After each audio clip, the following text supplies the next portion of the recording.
Hello everyone. Welcome to Humane Entertainment. I'm Humane. I intend to entertain you. So, how's everyone doing today? Congrats Starlight for being first. And thank you for the lurk, Kunoichi Mossflower. So, yeah. Hi. Indeed. So, I have been streaming a lot of Ninja Gaiden related stuff this week. Last Sunday, I streamed Ninja Gaiden Ragebound.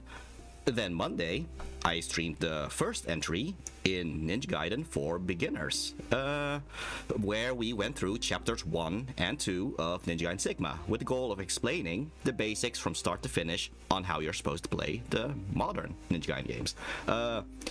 Heed forth, be not forlorn, for it is a star of light that shall be given comeuppance for dissonance. Alright then.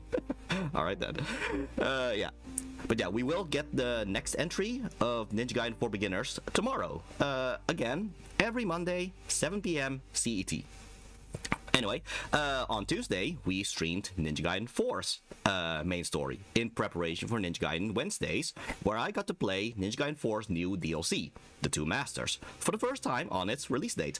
And then in the middle of all that, I also posted some recordings of me playing Ninja Gaiden 4 because I was having so much fun with it. Thing is, those are all modern Ninja Gaiden games. These are Ninja Gaiden games made after the first Xbox Ninja Gaiden game released on 2004. But Ninja Gaiden did not start on 2004. Ninja Gaiden started as a game on the Nintendo Entertainment System way back in 1989. The games made before the Xbox Ninja Gaiden game is retroactively called the Classic Ninja Gaiden games, which means it's time to go back to the trusty Tecmo Universe timeline document, because of course I have to show that again. Yep. So, anyway, so as I have pointed out several times at this point, yeah, the NES Ninja Gaiden trilogy take place after the modern Ninja Gaiden trilogy. However, that was not always the case. See, back when the first Xbox Ninja Gaiden was made, this one over here, back when that one was made, the idea was that it was a reboot, a new continuity. In a way, that was the idea as well when they made Ninja Gaiden 2 as well. Because in Ninja Gaiden 2 on the Xbox 360, Ryu meets Irene for the first time under the codename Sonya. That technically can't fit with the NES Ninja Gaiden, where in the first NES Ninja Gaiden, Ryu meets Irene for the first time there. So, it's a new continuity. Simple, right? If only they just kept it that simple. No, something happened.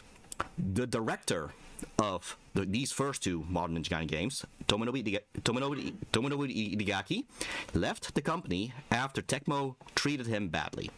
So, unfortunately, out with Tomonobu Itagaki, and in comes Yosuke Hayashi, who takes over as the leader of Team Ninja till this day. Now, for all of Yosuke Hayashi's creative differences with Tomonobu Itagaki, and believe me, I have opinions on that, but that's not for me to cover today. But Yosuke Hayashi did something interesting. He hired Masato Kato to write Ninja Gaiden 3 Razor's Edge. Okay, so who's Masato Kato? Masato Kato is the writer of the NES Ninja Gaiden games. So, as a result, Masato Kato wrote Ninja Gaiden 3 Razor's Edge with the idea that the modern Ninja Gaiden game is actually a prequel to the NES Ninja Gaiden games. Well, that's fine and dandy, but there are some issues, because that means Ryu Hayabusa has met Irene for the first time twice.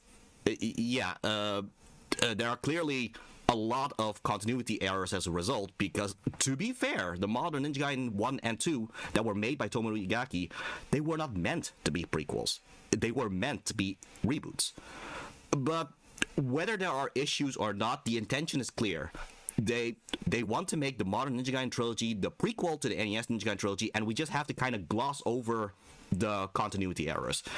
This is evident in a new game which came out last year, and I streamed last week, Ninja Gaiden Ragebound. Ninja Gaiden Ragebound, it clearly takes place after Ninja Gaiden 3 Razor's Edge, but it also has to take place during the first NES Ninja Gaiden game. So they are clearly going forward with this interpretation, whether there are issues or not. So yeah. So what are we going to do today then? Just play the Classic Ninja Gaiden Trilogy and just ignore the continuity errors? We could do that, but what if we did something better? What if we go through a version of the Classic Ninja Gaiden Trilogy, edited by yours truly? What if we instead watch Ninja Gaiden Divine Light? Well, if we are gonna do this, then we better have our local ninja along for the ride. So reveal yourself from the shadows, Kunoichi.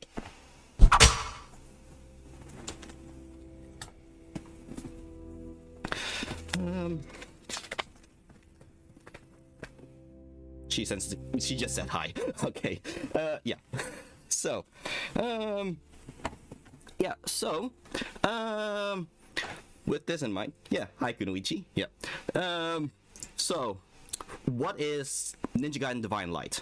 Well, it started when I replayed the NES Ninja Gaiden Trilogy again in preparation for Ninja Gaiden Ragebound. Yeah, because I was looking forward to Ninja Gaiden Ragebound. So on a whim, I decided to record my playthroughs. But in the middle of it, I kind of realized that, wait a minute, if I record everything from start to finish, that means I can edit the cutscenes. All the continuity errors in relation to the modern Ninja Gaiden games, I can fix it. It's all just NES visuals and text. It's not like I need to redo any voice acting or anything. Just get the font consistent with the game's cutscenes and I can rewrite everything so long as it matches with the art. Oh, Inquisitor, wait, I have a question. So are you saying that the new games are a prequel to the game's older ones? Yes, that's the intention now. There are some issues, but that's the intention now. So yeah, the intent, that is until Ninja Gaiden 4. Ninja Gaiden 4 has come out last year, and that takes place after the classic Ninja Gaiden games. So we are finally past the classic Ninja Gaiden games. To be fair, the Dead or Alive games are also after the classic NES games. But yeah, all the continuity errors, I can fix that by editing the cutscenes. So Ninja Gaiden Divine Light, what I'm going to show you today is essentially to the NES Ninja Gaiden Trilogy like what Sonic Origins was to Sonic 1 to 3 and Knuckles. Some additions to the story are made in order to properly tie them together, even if it may retcon away some stuff from the manuals. So with that in mind, there are some ground rules that I set for myself with the edits. So rule number 1. The NES Ninja Gaiden games were made to be playable with the first Ninja Gaiden as a starting point. We shouldn't have to play the modern Ninja Gaiden games in order to play the NES Ninja Gaiden games. That's ridiculous. So while I can put things of the modern Ninja Gaiden games in the lore, it should not feel like people are missing out on context because they haven't played the modern Ninja Gaiden games. At most, it should feel like it's just part of world building that the modern Ninja Gaiden games just happened to fill in the blanks to. So, on the other hand, this project ties together the 3 NES Ninja Gaiden games together as one package. That means that continuity between the 3 games are allowed to be more overt than they were in the original games. Some characters that were important in one game will now end up being important in the lore of the other game, even though that was not the case originally. So this makes it feel like Ninja Gaiden Divine Light is in fact one big game instead of a compilation of 3 separate games. So, rule number 3. If there are lip flaps, because of course their animation is just them going, yeah. So if there are lip flaps in the cutscenes, I have to match the dialogue to the character that is talking. Makes sense. Would be weird if I had dialogue of Ryu going on while Irene is clearly one talking. So, however, if there are no lip flaps visible, either because they are looking off screen or they are too far away, etc. Yeah, if there are no lip flaps visible, I am allowed to add dialogue from other characters that are either off screen or something. Question for chat, what is your opinion of the game so far? We haven't gotten to the game yet, so we'll see. Okay, rule number 4. I am going to change some events of the story in order to not only tie the continuity better, but also in order to, in my own personal opinion, improve the characterization of some of the characters. Because some big adjustments are in the likes of characters called, Irene and Clancy. More details on that later. And also, yeah, the final rule, I can adjust the visuals of the story as long as it's in service of fixing continuity errors related to the modern Ninja Gaiden games. I can't just randomly change the way the cutscenes look just because I want to. I have to have a proper reason to actually properly edit it to make it fit with the continuity. So, any questions before we start? Because yeah, this is just my own rule set before I actually made the edit. Kunoichi has a question. Let's see. Okay, so with all that in mind, are we supposed to critique it as if it is like some kind of modern Ninja Gaiden game? Well, I wouldn't say you have to necessarily critique it so much as, well, this is still something I made out of love. This is just something I just decided to make because it really does bother me. Oh, how am I supposed to logically fit the continuity of the modern Ninja Gaiden games to the classic Ninja Gaiden games, even though they are meant to be prequels, but whatever and all that. So this is your own game. It's an edit of so it's a recorded gameplay, but I have edited all the cutscenes. So that's essentially what's going to happen, and I'm just going to commentate on it. So, yeah. Any other questions before we start?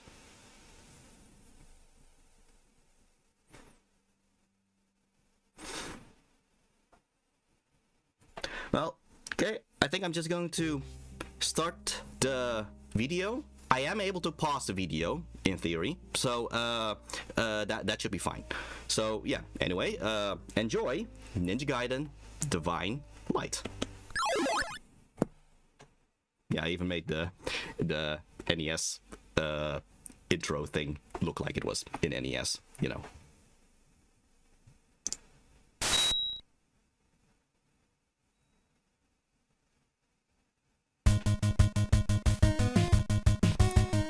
Those who have watched my playthrough of Ninja Gaiden Ragebound would recognize this scene. Also, yeah, you notice I have made Joe Hayabusa have his eyes closed because that is consistent with how Ninja Gaiden Ragebound has done things now.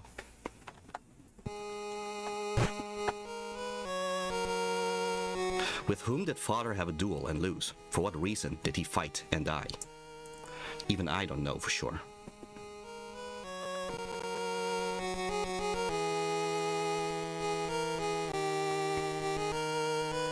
While training in the Hayabusa village, the Shrine Maiden found a letter addressed to me. I love how much you have for this franchise, thanks. It said, Ryu, I'm on my way to a life or death duel.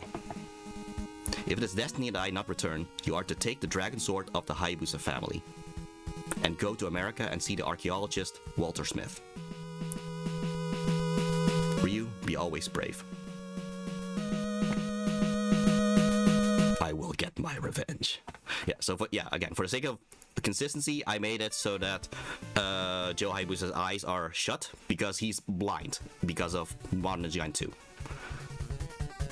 Also, yeah, I have also adjusted. Ryu is not the one who found his father's letter himself, but in fact the Shrine Maiden found it, because again, that's what happened in Ninja Gaiden Ragebound. Oh, hello Humane, hello Kunoichi. Hope you two are being always brave. Alright, are we always brave, Kunoichi?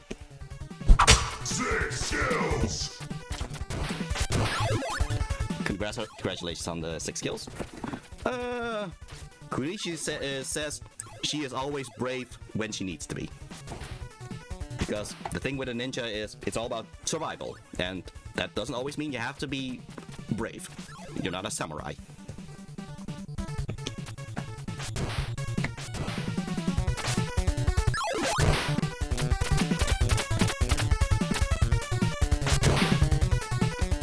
Okay, you might have noticed, yeah, this gameplay is pretty much like Castlevania in that you have your basic attacks, but based on which icon you grabbed, you will have an additional attack. In this case, I picked something called the Windmill Slash. You can see on the upper, well, in the middle, on the top, you see like a swirl thing. That is what I'm going to use right now. That attack drains enemies' health. Just like that. So yeah, the general tactic of this game is try to get Windmill Slash and keep it till the boss. Question for Kunoichi. Is your name Kunoichi or the Kunoichi? Okay. Well, I can answer that for her. No, she actually has a name, but she chooses not to She chooses not to have her name be in public because she is a runaway ninja and her village is actually hunting after her. So she chooses not to be on camera, and that's why she communicates through these kunai messages. Anyway, yeah. So Ryu has something to say about this. Question for Kunoichi. Would you mind a nickname? Interesting. Would you mind a nickname, Kunoichi?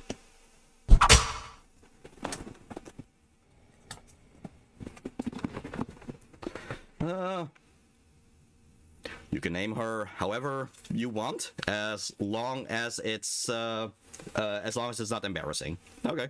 So yeah, that's her opinion on that. Okay. So yeah. Ryu has just beaten his first boss in America. He went to America because of his father's will and all that. So, what do you have to say about this barbarian that he just faced? This barbarian, he seemed to be following me. Impressive as always, Ryu. Irene? How's the CIA involved with this? I'm sorry, Ryu. What the...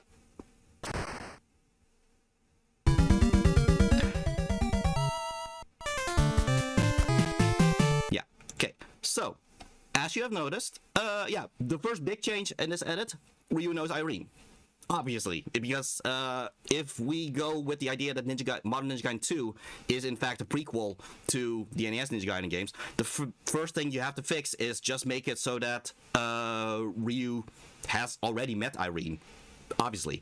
So what I instead changed was that Ryu was instead just confused at why Irene shot him. So, yeah, that's how I...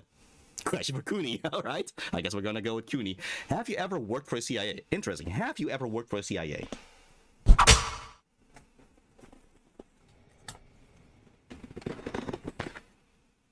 She cannot officially disclose that. Alright then. Okay.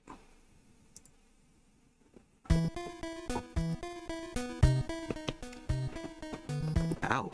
Where am I? That dose of tranquilizers would bring down a dinosaur, you know. Irene, why did you shoot me? Quiet, Ryu. I can't be seen helping you. Here, take this.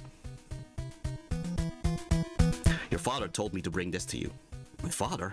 How did you get this? There's no time to explain. Hurry.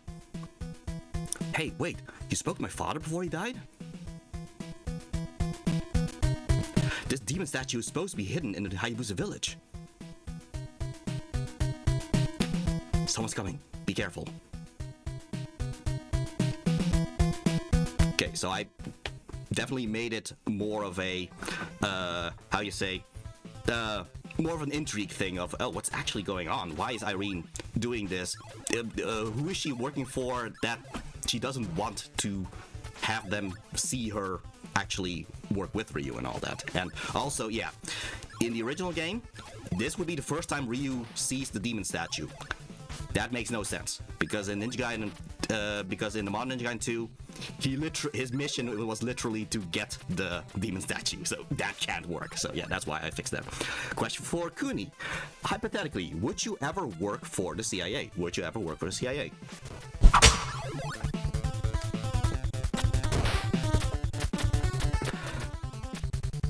There are some fractures in the CIA right now in terms of what they are doing. So right now she prefers to only work with those she trusts in the CIA. Alright then. Alright, Kudai is Mossflower. Wherefore upon them not to which was the propriety of a shinobi, wherefore which was then direction of destiny. So I'm gonna assume, Kunoichi, that he means like what were your jobs as a ninja before you were a runaway ninja, I guess. I think that's what the question was.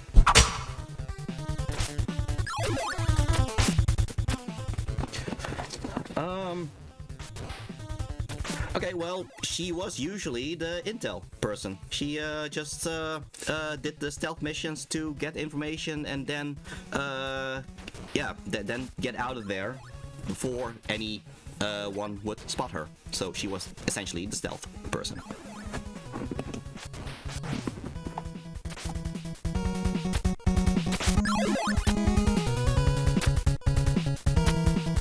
Yeah, so again, at this point, Ryu got the demon statue, which he already knows at this point, because it would not make sense if he did not know it after the Xbox Ninja Gaiden 2.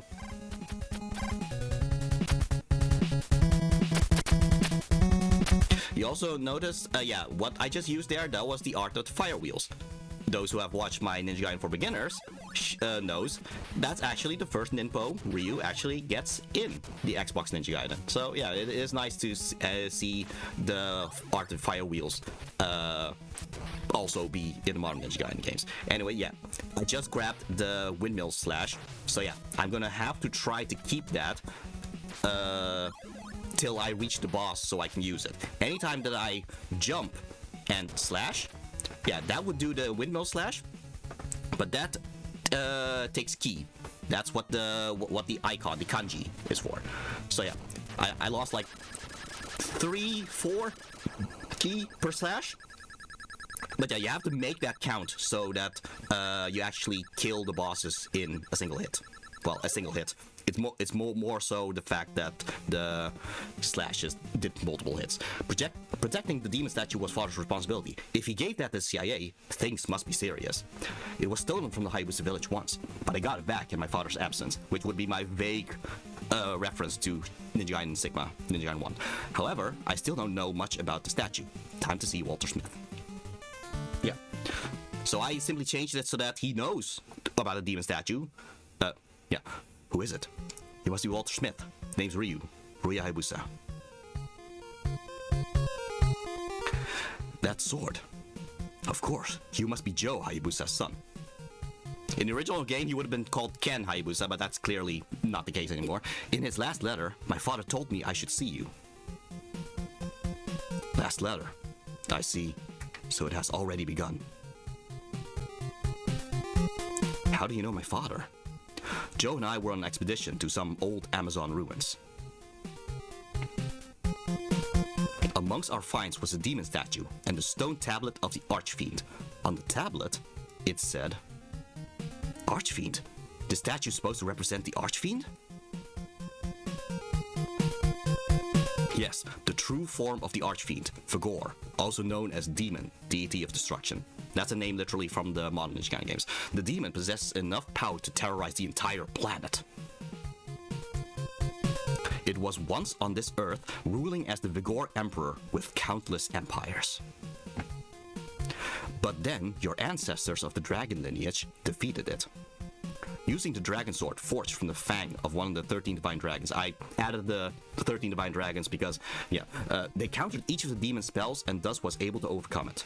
Yeah, the 13 divine dragons. At the time when this game was written, the idea was they just said it was made out of a fang of a dragon. There was no lore about the fact that there were actually 13 of the divine dragons, of which the 13th is the dark dragon. They did not add that yet until the Xbox Ninja Gaiden. So I just added the 13 to it just to fit things together.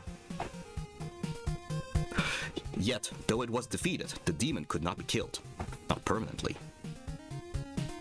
So your ancestor confined the demon's power in two statues, the statues of light and shadow. Its body is then sealed within that very temple. The statue you brought is the shadow statue. Hold on, Dr. Smith. Two statues? Then, if this is the shadow statue, where... Also, look at this guy. He grabs it with his feet. That's amazing.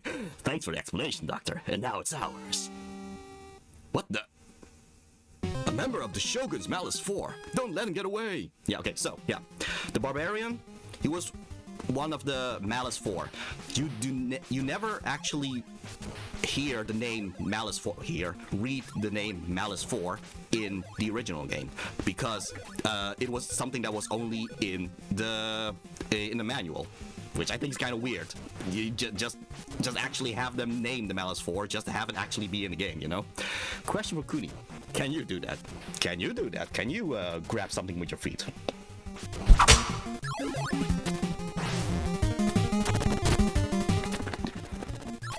She never thought about it. She's gonna test things out now. Alright then.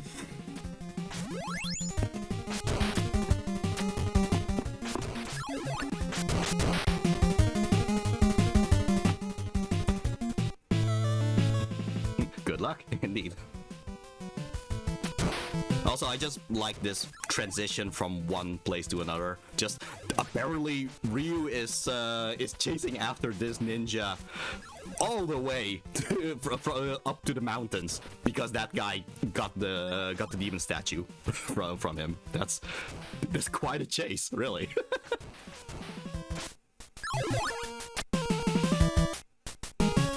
Yeah. Also, yeah, in the manual, it only said they were called the Malice 4, not the Shogun's Malice 4. That's something that I added as a lore thing in order to connect with Ninja Gaiden 2, or the NES Ninja Gaiden 2.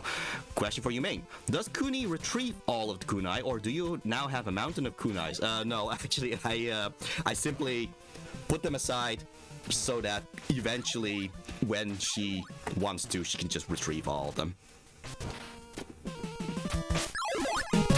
That said, she amazingly always gets bullseyes. Like, there is only a single hole in that, yeah, there's only a single hole in that target, which is amazing.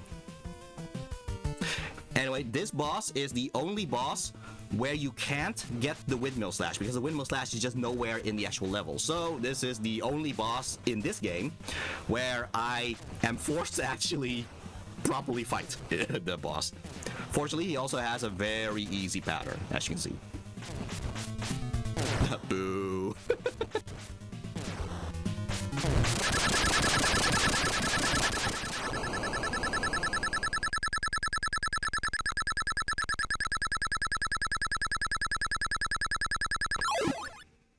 Question for Kuni. What do you think of Bullseye? Both the comic and the movie version. Interesting. What is your opinion on Bullseye?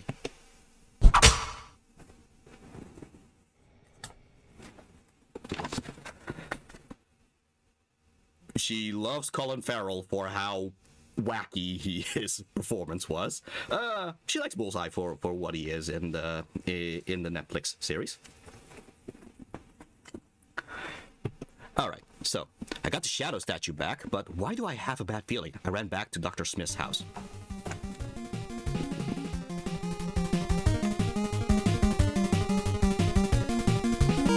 Dr. Smith! Ryu, the masked devil took the light statue. I'll talk more about the masked devil soon. The masked devil? The light statue?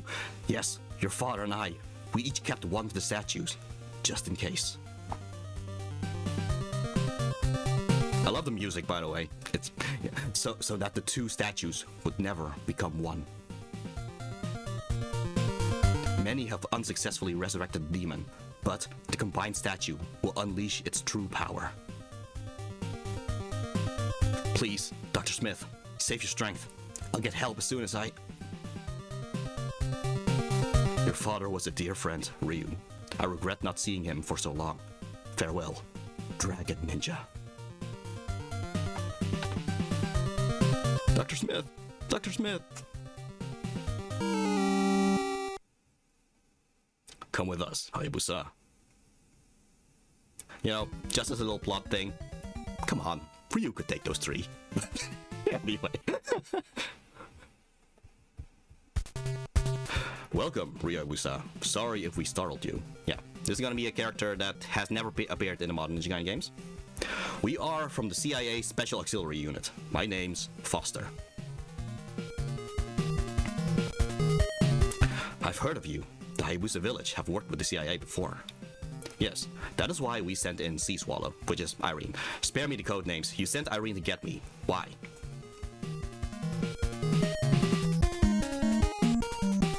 We were aware of your history with her. She was the only one who you would drop your guard for. Now, to business. We found the location of the Temple of Darkness in Dr. Smith's files. Yet again, Temple of Darkness. That's something that's never named in the game itself. That's only in the manual. So I literally just put Temple of Darkness in there because why should you not name it? Because otherwise they kept just saying the temple, the temple, the temple. Which temple? Like just any temple in the Amazons? So yeah, the Temple of Darkness. I literally gave the name from the manual to it. It seems the temple was built more than 2,000 years ago. It was Dr. Smith himself that had discovered it.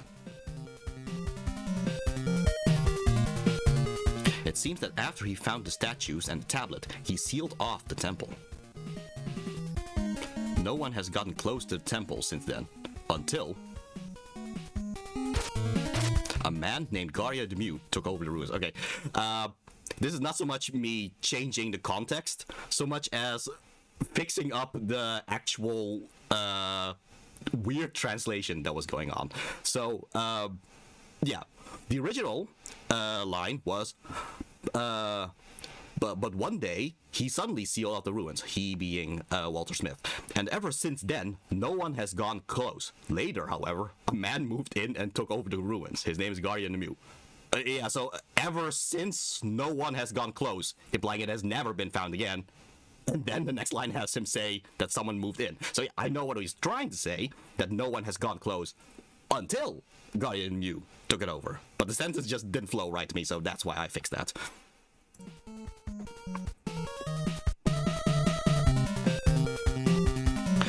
He calls himself the King of Demons, the Jakuyo. He leads the Malice 4, gifted to him by a shogun. Yeah, you have already eliminated 3 of them. He aims to resurrect the demon. Its body is located in the temple. Yeah, so Ryu has already beaten 3 of the 4 Malice 4. But yeah, it was gifted by a shogun. Keep that in mind. In order to fully resurrect the demon, he needs a human vessel and both statues. Dr. Smith died trying to prevent his statue from getting in the Jakuyo's hand.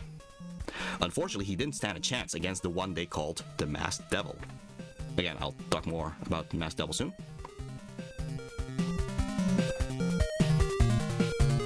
So yeah, that gives Ryu a target, essentially, the Masked Devil. When a black moon shines, light and dark break apart. The King of Darkness howls.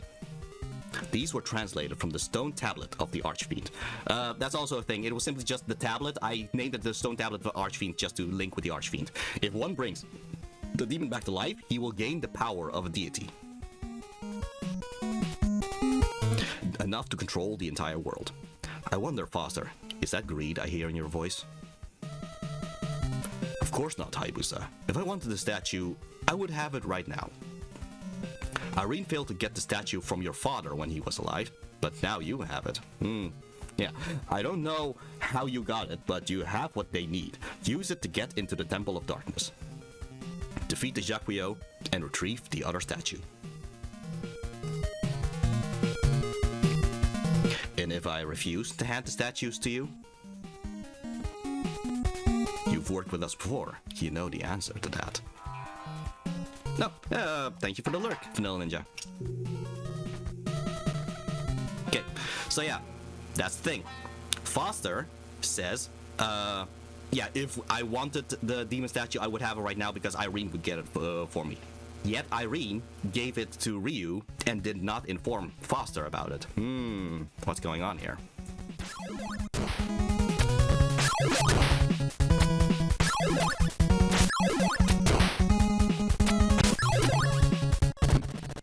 Yes, hi Vanilla Ninja. Question for Kuni. How does the Ninja Gaiden games compare to your real-life ninja experience? Yeah, okay, how do they compare to your real-life ninja experiences?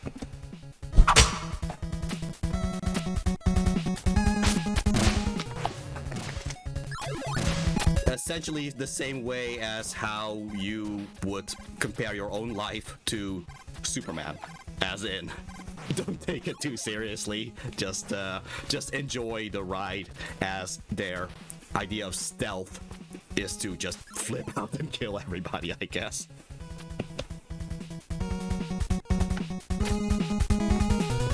Anyway, yeah, I just want to point out, for an NES game, this game is actually pretty cinematic, because just imagine Ryu just jumped down a helicopter, or not a helicopter, an airplane, and then climbed up this mountain just so he could get a good view of the Temple of Darkness.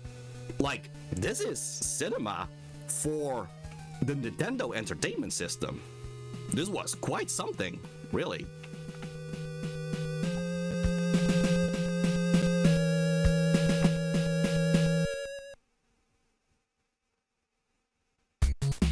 Anyway, here's the song.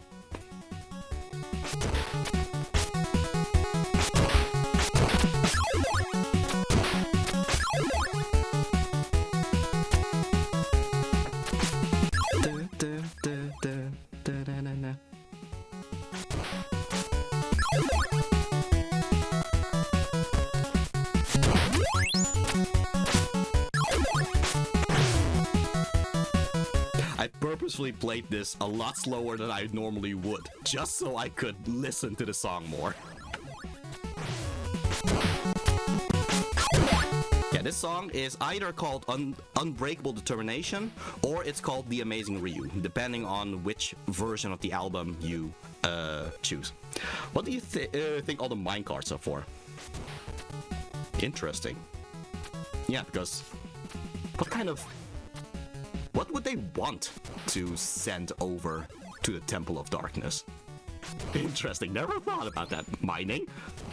Maybe this was all needed just to dig out the Temple of Darkness. I never thought about that. That's interesting.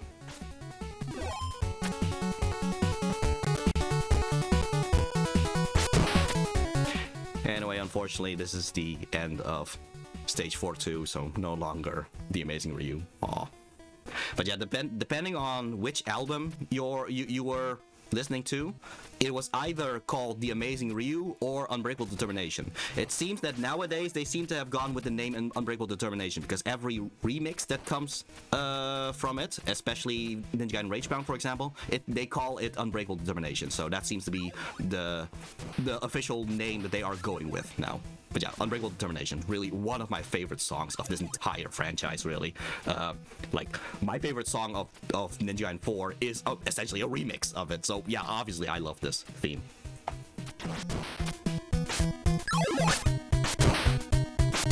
Right, so the Masked Devil. The Masked Devil, in the original game, you only heard about the Masked Devil at the start of the final stage. So there's not enough time for you to get this idea of, oh, who could this Masked Devil be? Why would this Masked Devil be? So yeah, let's try to hype up the Masked Devil a little bit, because Walter Smith was killed. They never outright said who killed Walter Smith, so I made it that the Masked Devil is the one who actually killed Walter Smith, just to give Ryu some kind of target to project his vengeance on, to kill the one who killed Walter Smith. But then a little twist happens as a result of it.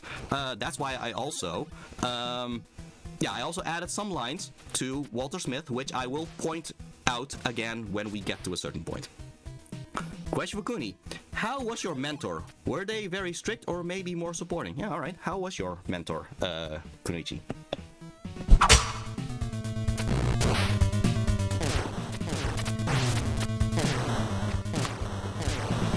You know what? I think I'll just... Anyway, that's Calvaros. That's a boss. That's kind of a guard dog of the main villain, but I'll talk about that later. Anyway, yeah, Kunoichi, how was her mentor?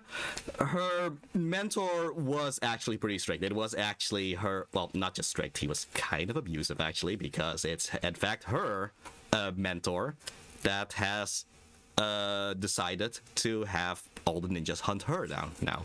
So, unfortunately, she's not on...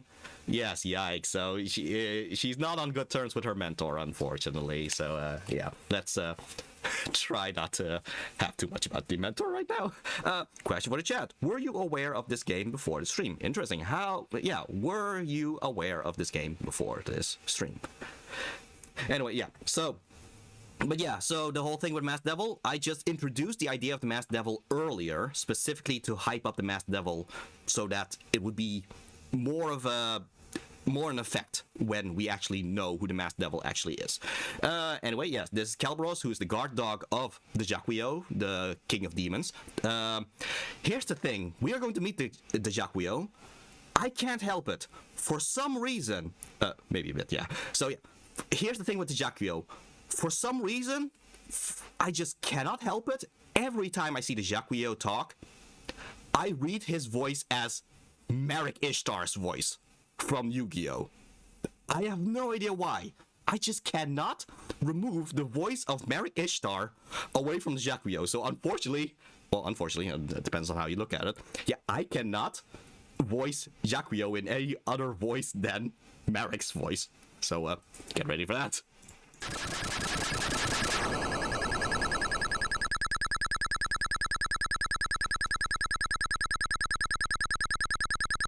What was the voice of Merrick like again? Well. Impressive! You defeated my creature, Kelberos, but no matter. Hand over the shadow statue now! And why would I do that? Oh boy. Because unfortunately for you, someone's been following you. What? Ryu! Don't give him the statue! You see, Ryu, the CIA tends to meddle with me. Shakuyo, you coward! Basically that, yeah. Forget about me, don't give it to him. Is the Dragon Ninja that heartless? Put down the statue and back up. Ah, see? He does have a heart.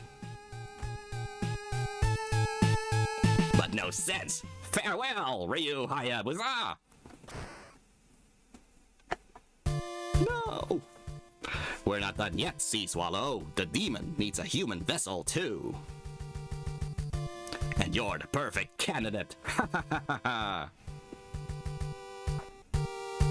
The demon has been waiting for tonight's black moon for 700 years. Once the ritual's complete, it will reward me by giving me the power of a deity. Ha ha ha ha! Yeah, well, yes, I remember now. Thanks, that's a great impression. Thanks.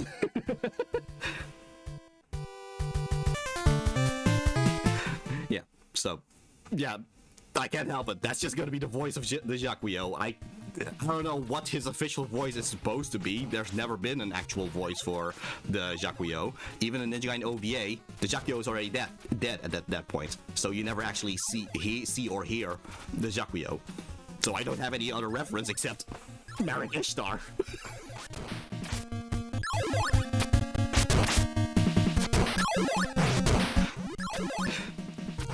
I mean, anytime if I need to kind of prepare for doing Merrick's voice, I just imagine the way he says, "The winged dragon of Ra!" and just kind of go from there, you know? Question for Kuni, have you watched Yu-Gi-Oh! Or any anime for that matter? Have you watched Yu-Gi-Oh! Or any anime for that matter? She's kind of thinking about it.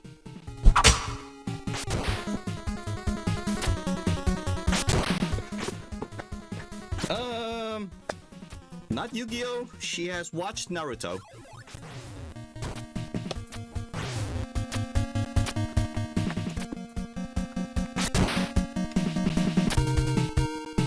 Makes sense, yeah.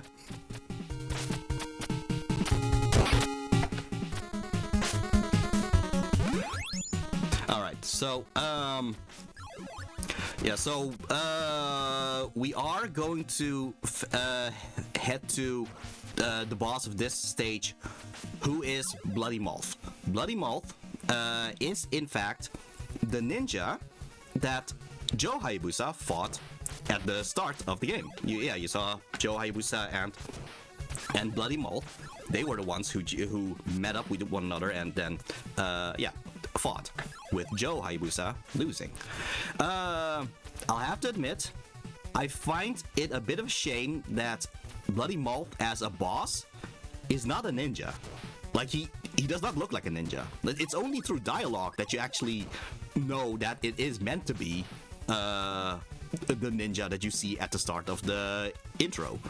You would think they would actually make him actually a ninja in the gameplay as well, but no, he's he's some kind of guy with a shield instead. So yeah, it's an odd little thing. But I guess this would be how he would normally fight, I guess, which just goes to show how skillful he actually is to be able to beat Joe Hayabusa. Question Kuni, did you like Naruto? I only know it for Believe It and Sexy no Jutsu. Alright, what do you think of Naruto?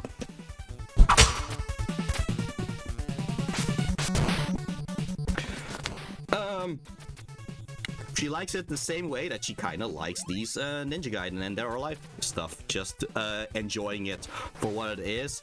Just not think about the inaccuracies of how ninjas actually are. And just kind of sees it as the escapism that they are supposed to be. She does like from what she's written, she does seem to like the characters and all that.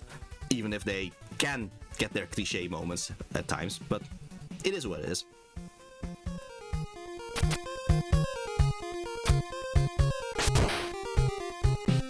I might as well point out, yeah. So here's the thing with Ninja Gaiden as a... are you saying Sexy no Jutsu isn't accurate? Is Sexy no Jutsu inaccurate, Kunoichi?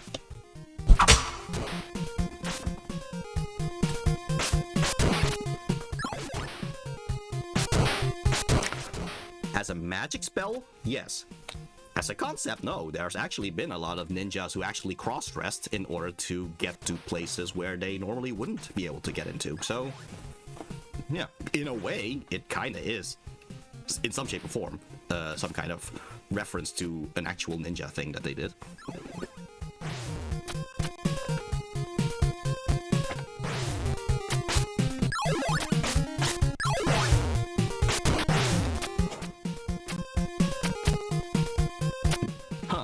You know, indeed.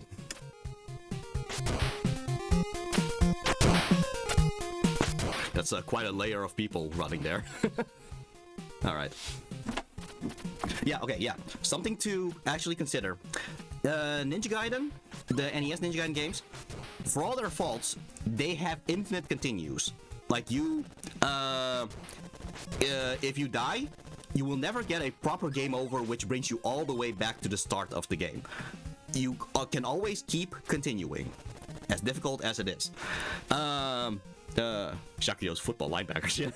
Yeah, but yeah, you can just keep continuing over and over. Even the, yeah, that said, if you do die and get a game over, you do start at the start of the stage. So yeah, that's the case, but you will be at the start of the stage, not all the way back to stage 1 or something. However, there's a very weird thing. Yeah, so if you have reached the boss, normally, if you lose against the boss, you would then start back at the stage directly before the boss. So you can just get through that quickly again and then fight the boss again. No biggie. For some reason, they changed that rule in the final stage, which is very weird. I've been waiting for you, Yup Hayabusa. I am Malth, the last of Shogun's Malice 4. Out of my way, Malth. Irene needs me. Just like your father, his power was incredible, even when held back by age and blindness.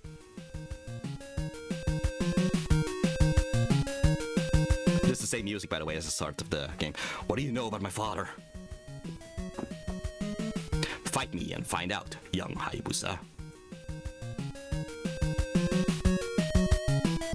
Yeah, so even though I could easily beat him very quickly with the windmill slash, I choose to fight it more slowly just to have it, I don't know, feel more significant that Ryu is fighting the guy that supposedly killed Joe Hayabusa. Because, yeah, you shouldn't just have that be over that quickly, you know? It has to be a plot significant thing.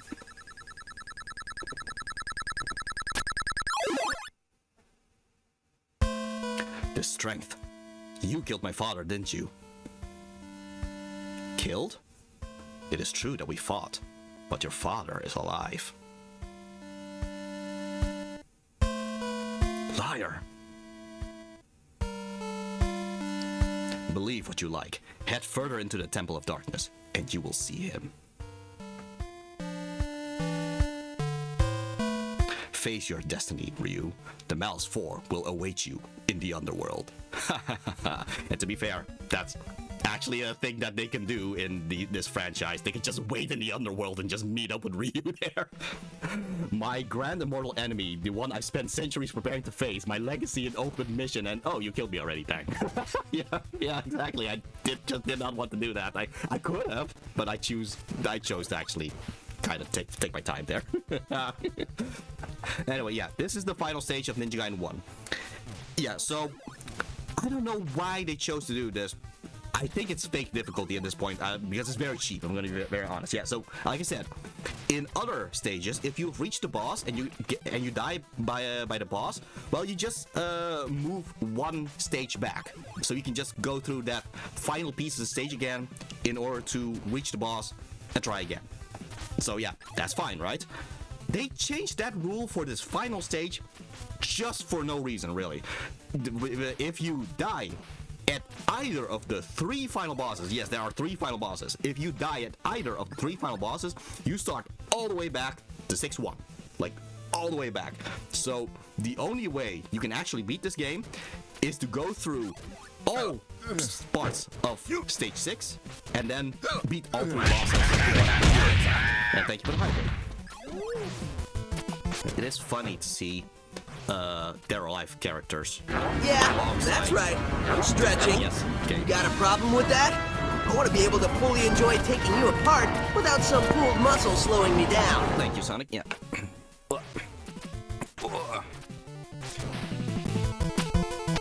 You know, that's the benefit of these being essentially recordings. I don't need to take care of, oh, am I holding a controller right now? Anyway,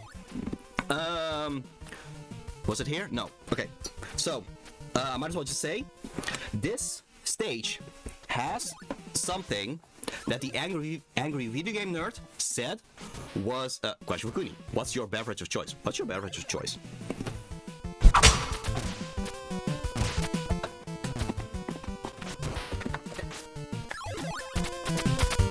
Sake.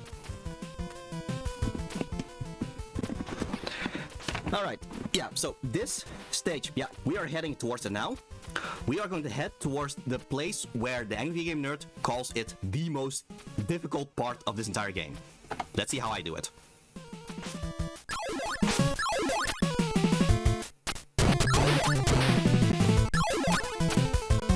Well, that's it then. Okay. Yeah. So yeah, the Angry Game Nerd, he says that part was difficult because there were so many enemies walking over one another and all that. I think he did not realize you could just get the windmill slash and just use the windmill slash just to slash right through everything. Because yeah, sure, I know the idea is to save up the windmill slash so you can use it against the boss, but you could also just use it now, you know? Just use it now to get through all of those enemies, so you can actually reach the boss in the first place. yeah. So, just me pointing out, yeah, AVGN said, oh, it's the most difficult part of this entire game. Just use windmill slash. It's not that difficult, really, actually. Okay.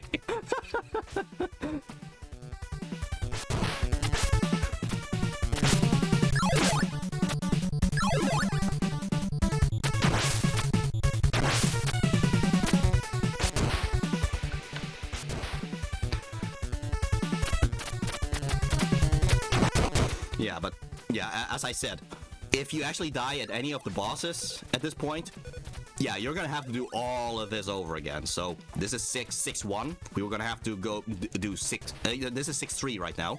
We're gonna have to do 6-1, 6-2, 6-3, and we're not even at the boss yet. So yeah, all of this you have to do that essentially in one entire go. So weirdly enough, yeah, for those who don't know, in Ninja Gaiden 4, they had, in the newest DLC, they had something called Abyssal Road, where it's a survival mode, where every 10 rooms, yeah, you keep going a room further for every room that you defeat. There are 100 rooms, and for every 10 rooms, you get a checkpoint, so that you can start from that that room again. But they changed the rule again at the final part. So yeah, this I don't know if it's meant to be a reference, but it's still very cheap, if I'm going to be very honest. Oh, question for the chat. Is this the kind of game you would play? Interesting. Is this the kind of game you would play? All right. Ryu, you deserve praise for making it this far. Shakuyo, where is Irene? Alright, narrative voice. If you want her, then you must face the masked devil. Oh, it was foreshadowing. Alright, so here's the masked devil. Fine by me. I'll kill anyone I have to. Even your father? What? After Malt defeated him, I turned your father into my servant, the masked devil. That means Dr. Smith was killed by you fiend. Go ahead, avenge Dr. Smith's death. Kill your father. Wake up, father. No use. My power controlling him is amplified by the combined demon statue. Yeah, because he had both, so he's gonna combine them. Malt was telling the truth. Is this my destiny? What do I do? No, this can't be it. I have to focus. Find my inner peace, which is something that he taught Kenji, so I decided to have that thing. Those eyes, they're unnatural. It's a curse. I have to break the curse.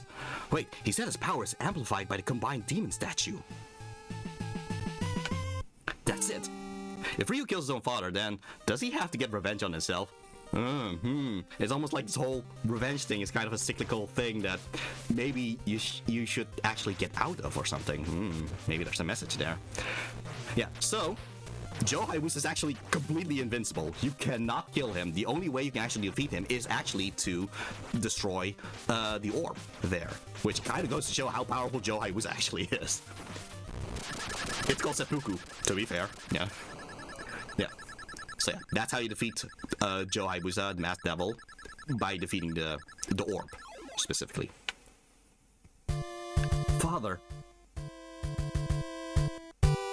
Ryu, is that you? How did I get here? Yes, splitting the combined statue worked. No, he broke the curse!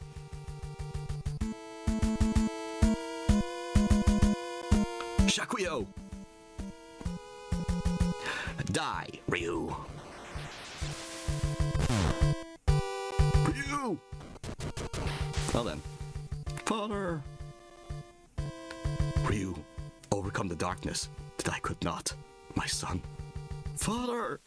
Your day has come, Shakuyo! So I guess Ryu can just simply have revenge on Shakuyo now. Anyway, Shakuyo, oh boy, he is an annoying boss to fight. So what's annoying about him is those fireballs. They are kind of erratic in how they move, really. The best way to dodge them that I figured out is to just kind of move up on one of the platforms and then drop down so that way the pattern of the homing fireballs will kind of pass over you. It is a little bit repetitive, but that seems to be the best way for me to fight with Shakuyo. Yeah, again, it's pretty repetitive because you actually lose all of your ninpo, so you cannot use the windmill slash anymore. If you could use the windmill slash, Shakuyo would be very easy to deal with, but clearly you can't use the windmill slash. Also something to point out, the thing with combined demon statue, in the original game they said that they would combine the two demon statues. They never did, which is interesting. You would think that after all the build-up they would combine the two demon statues, right? Except they didn't. So I wrote it so that the thing in the background, that is the combined demon statue. Ryu, you saved me. Thank God you're safe. Let's go, father. We have to get out of this temple. Ryu, the statues. I sense their power. The promised time is near. Besides Ninja Gaiden, I'm also a fan of Sonic. I have to put some references there as well, so the promised time is near. Get rid of them before the Black Moon. Ryu, the Black Moon. In Ninja Gaiden Ragebound, yeah, the moon, the eclipse was also part of the timing thing that allowed the Kunotani to be opened. So it is a little bit of a timing thing that by the time that Ryu is here, Kenji and Komori should be at the Kunotani fighting against Jagats. So yeah, Irene, get as far away from here as you can. We can't stop the demon from resurrecting. But Ryu, go now! Little subtle thing, I made it so that Ryu says go now, because that's actually something that Joe Hayabusa tells to Ryu in the Modern Ninja Gaiden 2. Just a little thing just to subtly show how Ryu is kinda following up from what Joe Hayabusa as a character was. Yeah, so this is Demon Deity of Destruction. You get a statue of it in the Modern Ninja Gaiden games. Well, that is the demon statue. Yeah, this is Ryu outright fighting against the Demon Deity of Destruction, which, in terms of lore, right now is in fact the demon that actually corrupted the Dark Dragon to betray the remaining Divine Dragons. Wake up, father. Wake up. Oh, the music. Ryu, I haven't got much longer. This temple is about to collapse. This is the same music that played in Ninja Gaiden Ragebound when Kenji or Komori had to sacrifice themselves. You and Irene must escape before it takes you too. Don't say that, father. I have to save you. You already have, Ryu, but my destiny is tied to the demon statue. It's my responsibility. You are the leader of the Hayabusa now, Ryu. May the divine light guide you, son. Father! Father! Of course I have to have divine light be referenced in the thing. Considering I am rewriting everything, I might as well just kind of have them all linked together and all that. But yeah, we are reaching the end of Ninja Gaiden 1. Next up would be Ninja Gaiden 2, right? No, of course, even in the NES games, they can't just make it that simple. Makes sense to me, yeah. Yeah, no. In the NES Ninja Gaiden games, it's not Ninja Gaiden 1, Ninja Gaiden 2, Ninja Gaiden 3. No, it's Ninja Gaiden 1, Ninja Gaiden 3, Ninja Gaiden 2, because of course they have to make things complicated even back then. So yeah, the next story after this is in fact Ninja Gaiden 3. We're gonna go to from Ninja Gaiden 1 to Ninja Gaiden 3, and then from Ninja Gaiden 3 to Ninja Gaiden 2.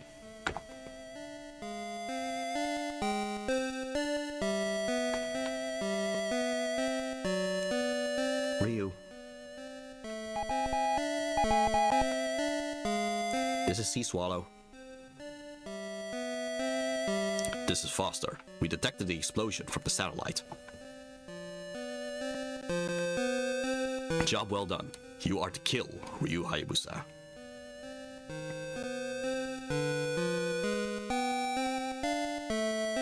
Foster.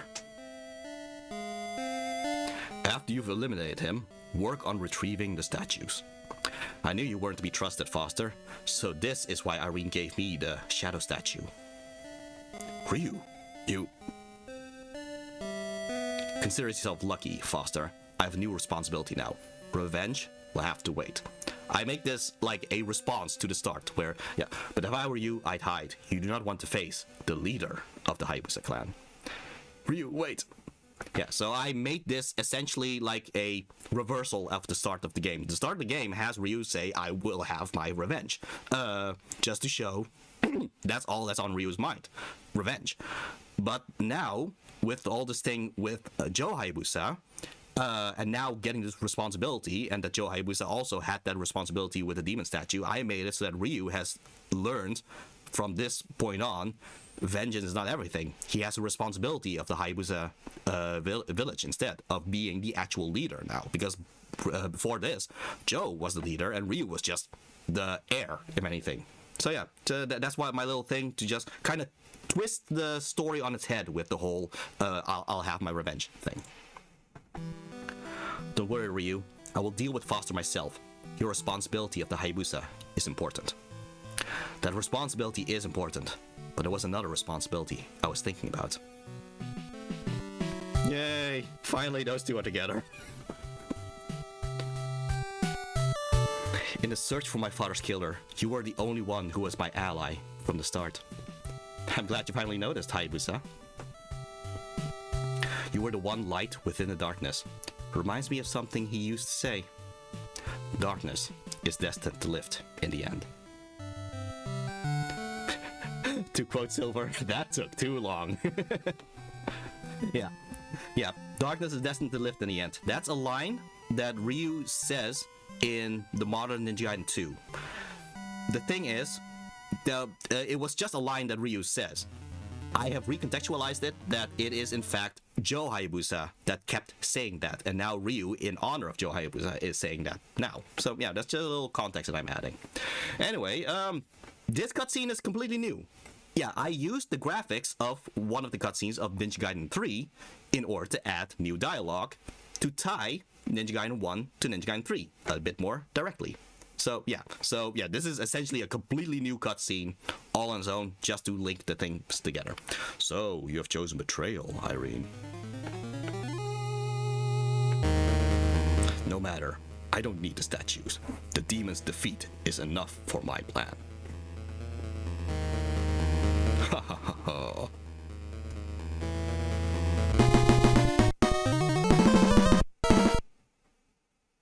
1 year after fateful battle with Jakio. Okay, this is actually something for Ninja Gaiden 2, in fact, but now I put it for Ninja Gaiden 3 because it only makes sense this way.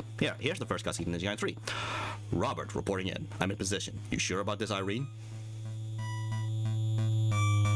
Okay. Might as well just already mention here. Robert. Robert is not in the original Ninja Gaiden 3. Robert is a character from Ninja Gaiden 2. But considering that Ninja Gaiden 2 takes place after Ninja Gaiden 3, I decided I am going to make Robert essentially the mission control of Irene in this game, just to foreshadow Robert a bit more. And then by the time we meet Robert in Ninja Gaiden 2, it would have a little bit more of an effect of, oh, you're that guy. So yeah, that's my little thing here. Anyway, yeah, it's been 1 year later, and commence mission. Commence mission Cardinal.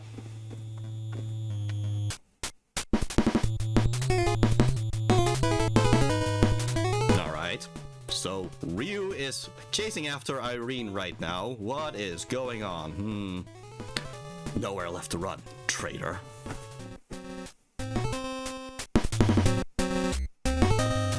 You won't get away with this.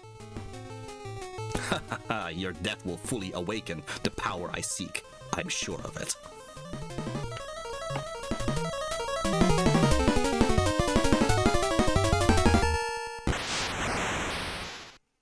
Well, that might be a bit of a problem. Irene Liu, CIA analyst, deceased. Killed on ongoing mission. Cardinal.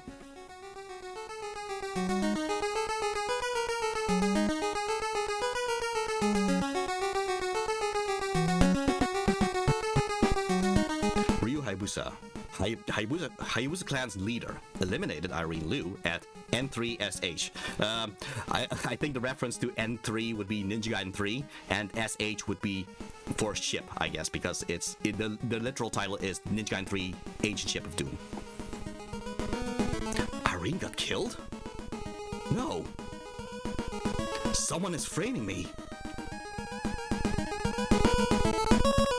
My network of ninja have uncovered the lab that Irene was investigating. That's also a line that I kind of malaproperism from the Modern Ninja Gaiden games. My network of ninja. Because, oh, actually, the reason I changed that is because in the original, Ryu said, I figured it out through the dragnet.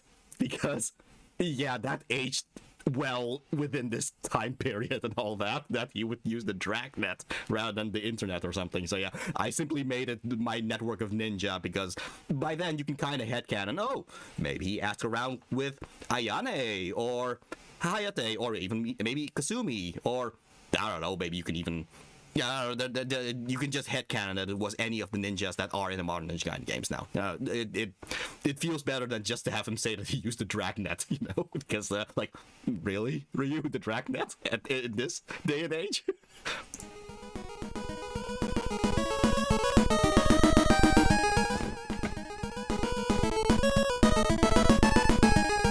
I won't rest until I find who killed Irene and framed me.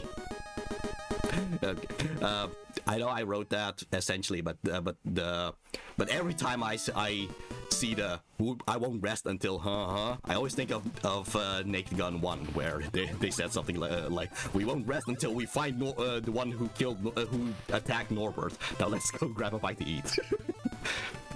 Question Kuni, have you ever used the Dragnet? Kuni, have you ever used the Dragnet?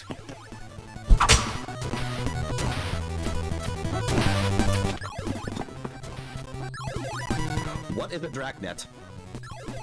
You're way too young, Kuni. Question for the chat. What do you think about the gameplay elements of this game? Actually, I might as well point out about the gameplay. Yeah, Ninja Gaiden 3, the NES Ninja Gaiden 3, that's essentially the basis that Ninja Gaiden Ragebound used, and then they added all the other things like the guillotine boost and the Ragebound art and the insta kill moves and all that. So yeah. So yeah, just the way that you control just by jumping and how you can hang on ceilings and all that. They essentially used Ninja Gaiden 3 as a base and then built off from there to make Ninja Gaiden Ragebound.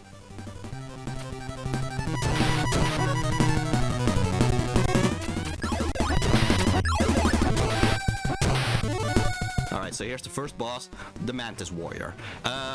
Just like we had the Malice 4, we get another 4 bosses, named bosses. Yeah, this Mantis Warrior is part of the 4 Great Beasts. And yet again, that was just in the manual. It was never something they outright put in the story. So I actually had them properly name the 4 Great Beasts. And this is the Mantis.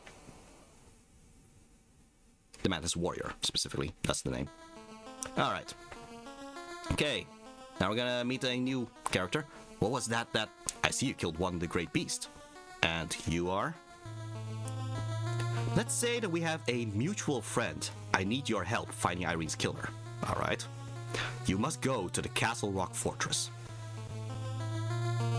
Our enemy has set up countless traps to prevent me from reaching it. But your abilities as the Dragon Ninja can bypass all that. You know Irene? Who's the enemy? And what is at the Castle Rock Fortress? Can't give you details now. Once you reach the fortress, you'll learn the truth about Irene. Go, Ryu. Time is of the essence. Alright. Several things I have to say about this guy. So, okay. So, yeah, this new character, he says specifically that they have a mutual friend. And he also says that he needs Ryu's help to find Irene's killer. So, yeah, Ryu takes this direction to go to Castle Rock Fortress, which is the important location of this game. If the previous game was the Temple of Darkness, this would be Castle Rock Fortress. So we don't know the guy's name yet. And here's the thing. In the original game, Ryu has no reason whatsoever to trust this guy. Like, I'm serious. This guy looks shady as hell, immediately tells Ryu what to do, and Ryu just does it. So, yeah, at least in this edit, he says that they have a mutual friend and seems just as interested to find Irene's killer. So Ryu at least has some kind of reason to trust him in a common goal kind of thing. So yeah, I also added all these lines of, let's say we have a mutual friend, I need your help finding Irene's killer. I very particularly worded this line for a huge payoff later. So yeah, that's just a little thing that I've done in terms of writing this character, because, oh man, this character, I have some words about him, honestly, but yeah, okay, so let's just continue.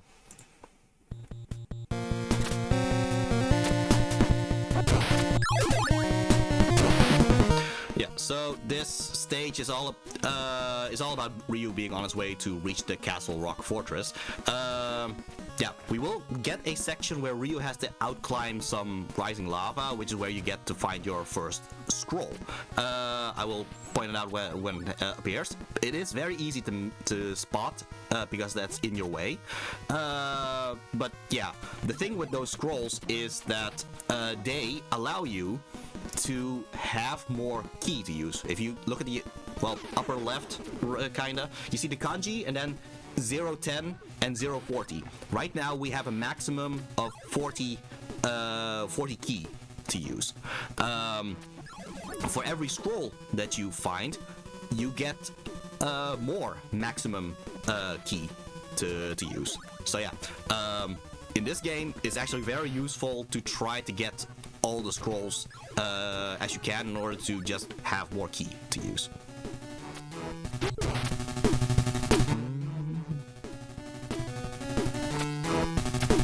Oh, Inquisitor. With each cutscene, it builds into different games. We are now in Ninja Gaiden 3. Yeah.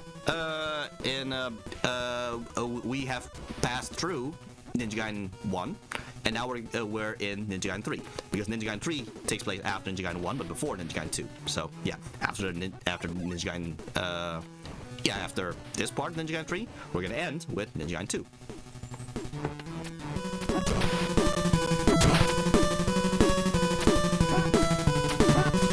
Yeah, that's the scroll there. So that by getting those scrolls, now instead of 40, the maximum is 50. So yeah, the thing with this game is, if you can, try to get the scrolls in order to have more maximum key to use.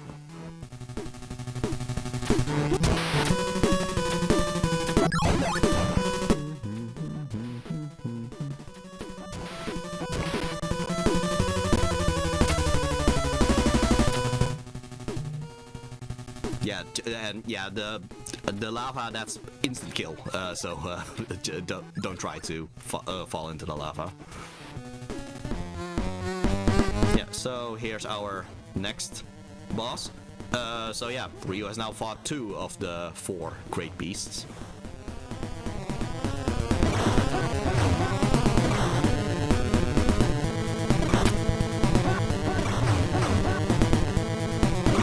Also, yeah, you might have also noticed there is no windmill slash in Ninja Gaiden 3. So there are no, yeah, I can no longer do those little instant kill things just to kill all the bosses in one go.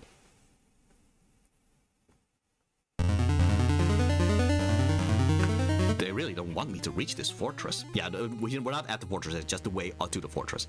I see you've got past the Night Diver. Again, they have names in the manual. I'm just gonna have them actually name the monsters. Foster, I should have known. You're cutting through my 4 great beasts like you did the Malice 4. Continuity, just added some continuity here. There's a darkness in your heart, Ryu. Why else did you think framing you was so easy? I see you're not even going to deny it. Good, that makes killing you that much easier. Is that how it is? I killed Irene and now you want revenge? How predictable.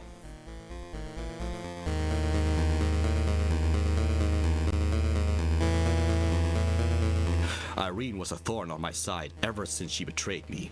Now that she is gone, you're next. I will see you at the Castle Rock Fortress. Whether you'll be dead or alive is up to you. Haha, dead or alive. I wanted to put that in there. Foster, I swear on the Divine Dragon, I'll finish what Irene started.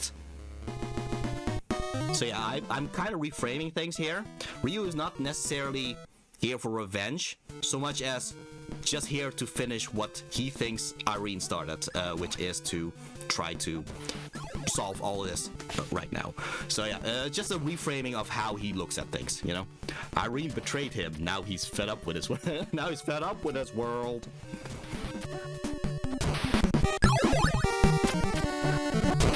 Yeah, so here's the thing with Foster.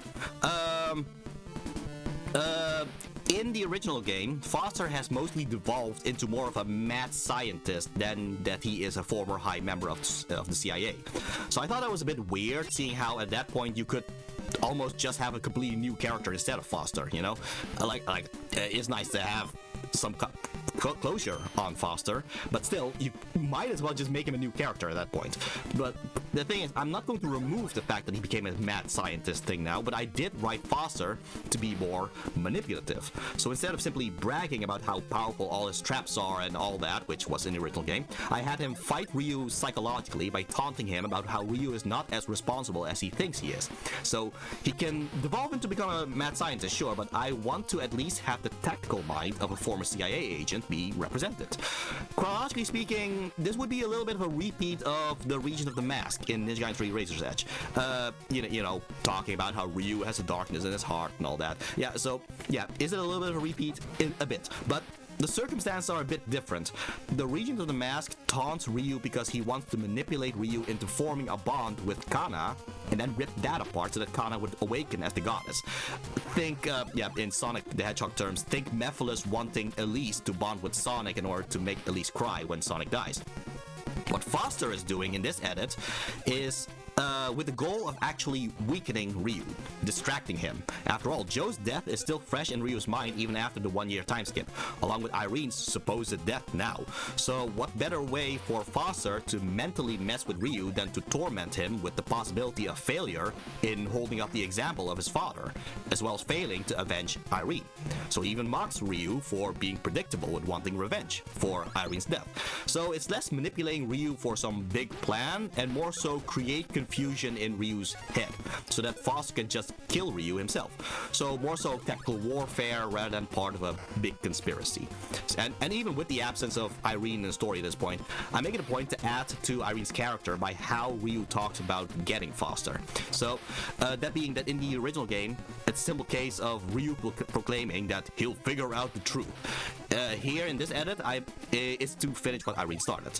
So yeah, again, reframing how they look at things instead of outright switching what's actually happening, you know? And I figure that also gives a little bit more respect to Irene than just seeing her as just a victim again.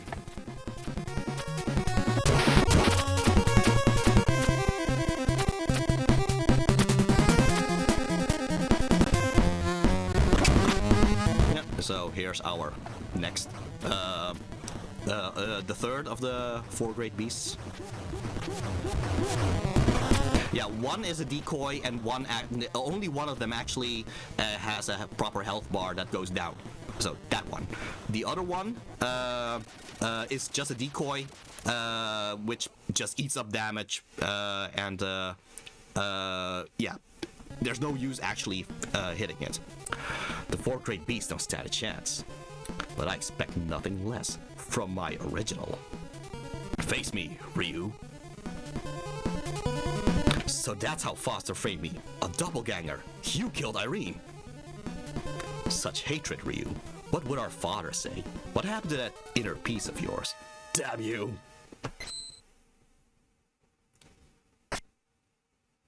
It is fortunate that he doesn't have a mask on just to differentiate him from Ryu, I guess. Is this the limit of your vengeance? Pathetic. I found you, faker. Speaking of Sonic the Hedgehog.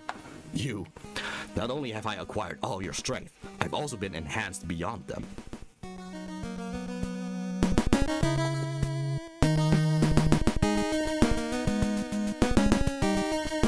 Foster wants you dead, but I want you to be at your most powerful.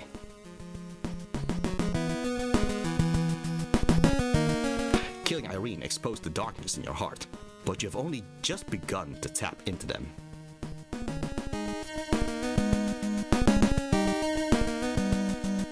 I won't let you.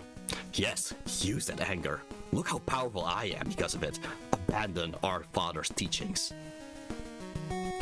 When you reach the Castle Rock Fortress, I'll prove myself superior. Until then, become stronger. Things got a whole lot more complicated. What is waiting for me at Castle Rock Fortress? Okay, so what have I added to this doppelganger? Well, I actually gave him more of a personality. In a similar way to how Venom originally was meant to represent the what-if of what Spider-Man could become if he fully gave into the black suit. So this doppelganger has no respect for Joe Hayabusa's teachings and only cares about being stronger. He wants to prove himself more powerful than the real Ryu, and thus wants Ryu to embrace the darkness like he did, with the belief that using darkness in your combat is more powerful than using light. You know, Sith versus Jedi and all that. So, yeah, like a certain Saiyan from Dragon Ball Z, he doesn't think it's worth it to fight with his rival if the rival has yet to reach their full potential. So, all of the doppelganger's actions are in service of making Ryu, in his eyes, stronger so that he has a worthy adversary. Again, this is not the original game. Yeah. I mean, he kind of has a personality in the original game, but all of his actions are simply in service to Foster. For some reason in the original game, Foster doesn't want the doppelganger to kill Ryu, and doppelganger simply obeys, because, yeah, okay, fine, whatever. Yeah, so, yeah, I much prefer actually having the clone Ryu actually have his own reasons for doing the things that he's doing, instead of just being, oh, Foster doesn't want you to die by my hands yet, so I'll just leave you alive. But why? Yeah. So yeah, I mean, Foster does not gain it. Just to point out, Foster does not gain anything from Ryu being alive. So there is really no reason whatsoever for Foster to want Ryu to be kept alive by the doppelganger. If the doppelganger could just kill Ryu, just have the doppelganger kill Ryu. So instead, I've actually made it so that, yeah, the doppelganger, he chooses to keep Ryu alive because he wants Ryu to be at his best. You know, the whole rival thing.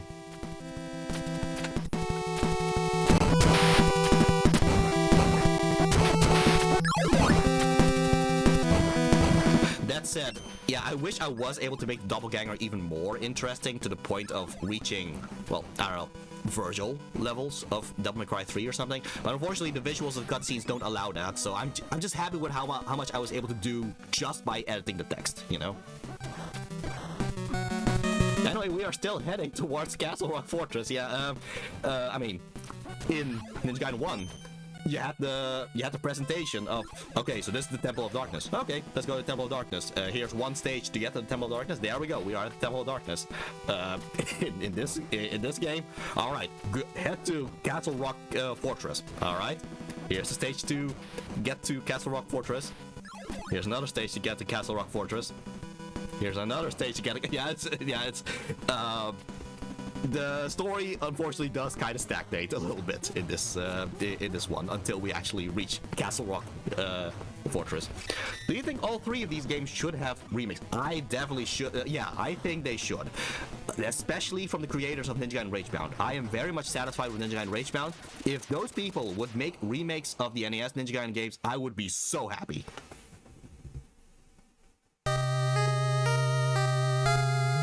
Ryu, thanks for clearing the way.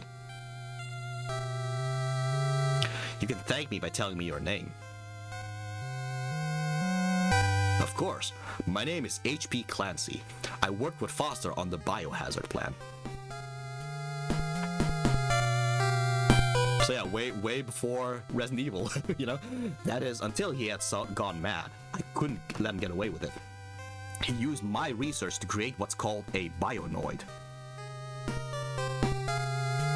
Bionoid? What are they? There's an open seam between dimensions that was created when you defeated the demon. The Resident Evil plan? In a way, they are kind of mutants. Yeah, there's an open seam between dimensions. An unlimited amount of life energy is flowing from the subspace behind that seam.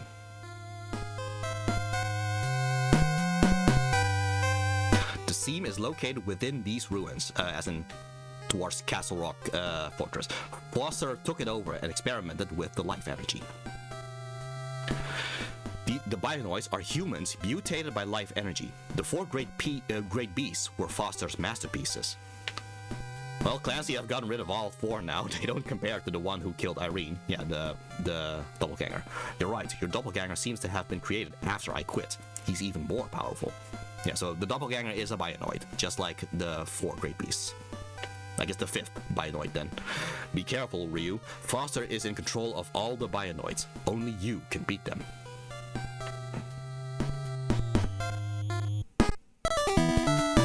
still heading towards Castle Rock Fortress. Actually, well, yeah, we're at the entrance of Castle Rock Fortress. Again, we are trying to enter Castle Rock Fortress. At least we get a cool cinematic cutscene from it.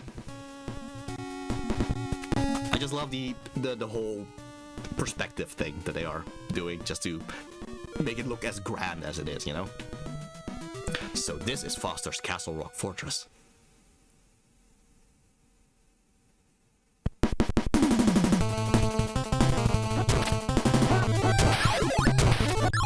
It is interesting how the sprites of the Castle Rock Fortress also has some tech stuff to it as well. It's been a long, rough road, but Ryu's finally here.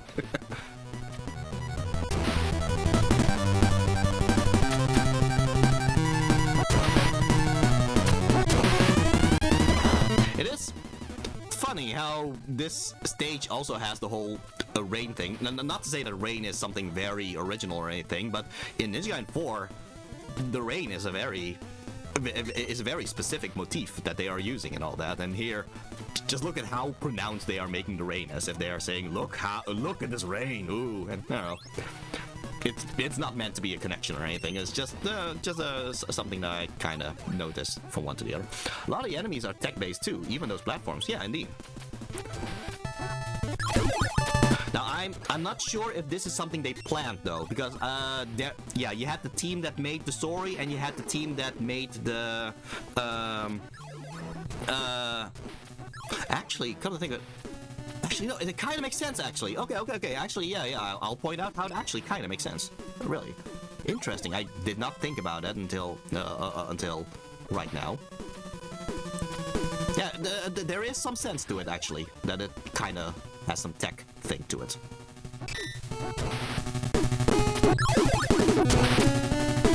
Actually, I guess I already knew, it's just that I forgot until I actually talked about it.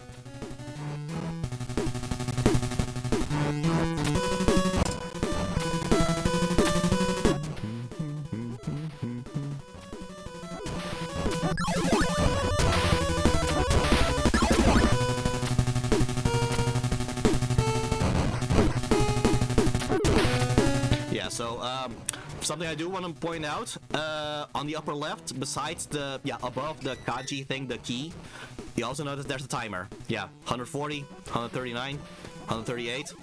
Yeah, if that timer runs out, you lose a life, which can be quite a problem actually in some of in the final stage, which actually leads to my only actual death in this marathon of recorded gameplay. I edited that out. But I'm just gonna be very transparent about it. Like, okay, well, actually, I actually died once in this full playthrough, actually, because I just forgot. Oh, if I waste too much time, I actually lose a life, because the final stage is actually very, very long, which makes it very likely that if you are not rushing, you are going to lose a life by wasting too much time and the timer running out. Not the case this time, but definitely the case for the final stage. I found you, Foster. You're finished. Well, look who's here. It's Ryu. It is unfortunate that you are going to die here.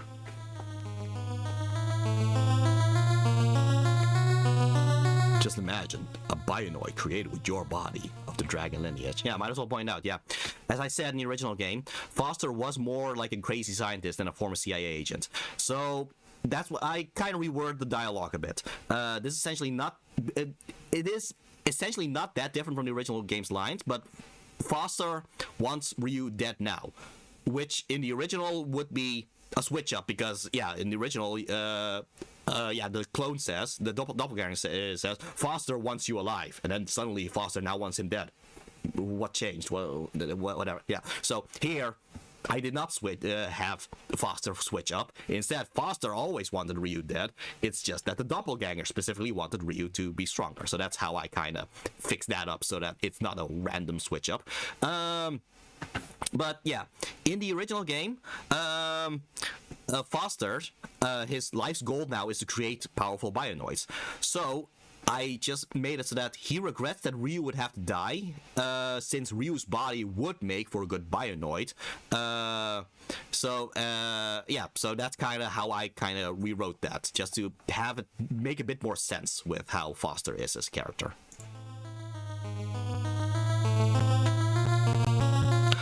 But I can make do with extracting the secrets from your corpse.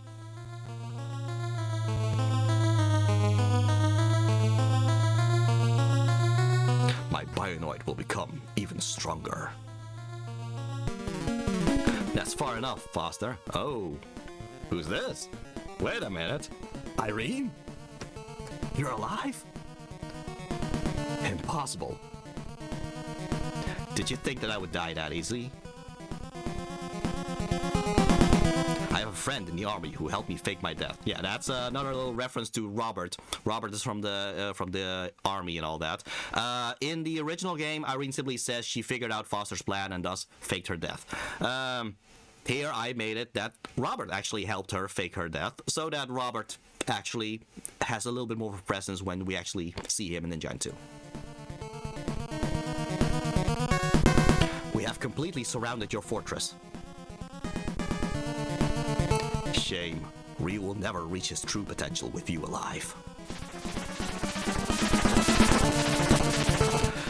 I will show you and the real Ryu the true power of darkness. Now, Ryu, get him. You're wrong, doppelganger. This might be the edge I need. Good for Robert, getting at least a little more presence, indeed. Yeah, so, in the original game, like, it was badass that Irene came back and that she was faking her death and all that. Unfortunately, they kind of downplay it the moment the doppelganger transformed, because then Irene just goes, my bullets don't work. And I'm like, why do you think it would work at this point, Irene? So instead, I made it so that in Irene, she shot at him just to distract him so Ryu can actually properly fight him, because I wrote it that the doppelganger is actually stronger than Ryu.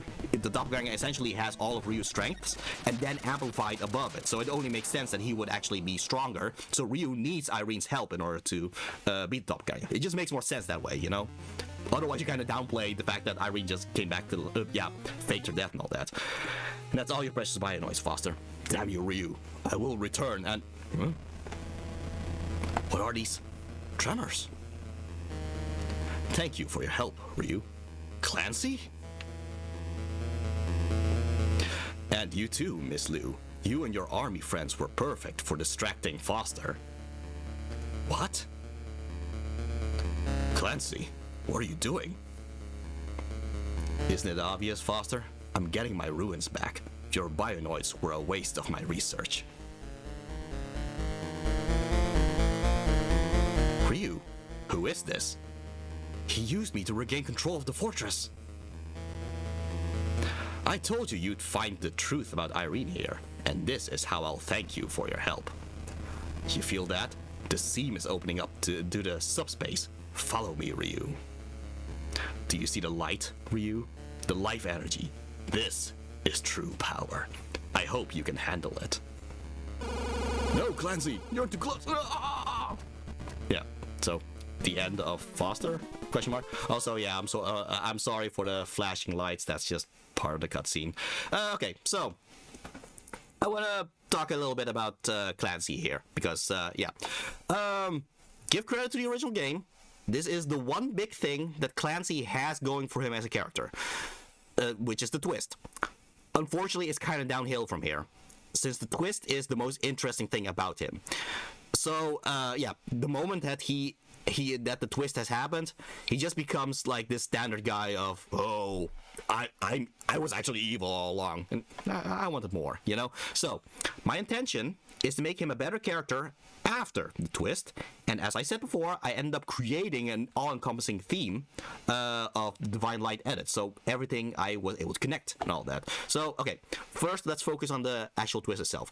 I emphasized that Irene doesn't recognize Clancy. So, does that mean that Clancy was lying when he said that he and Ryu were mutual friends of Irene?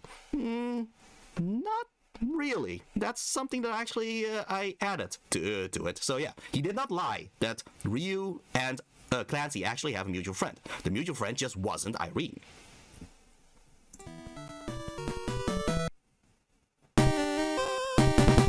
Irene, retreat back to the army.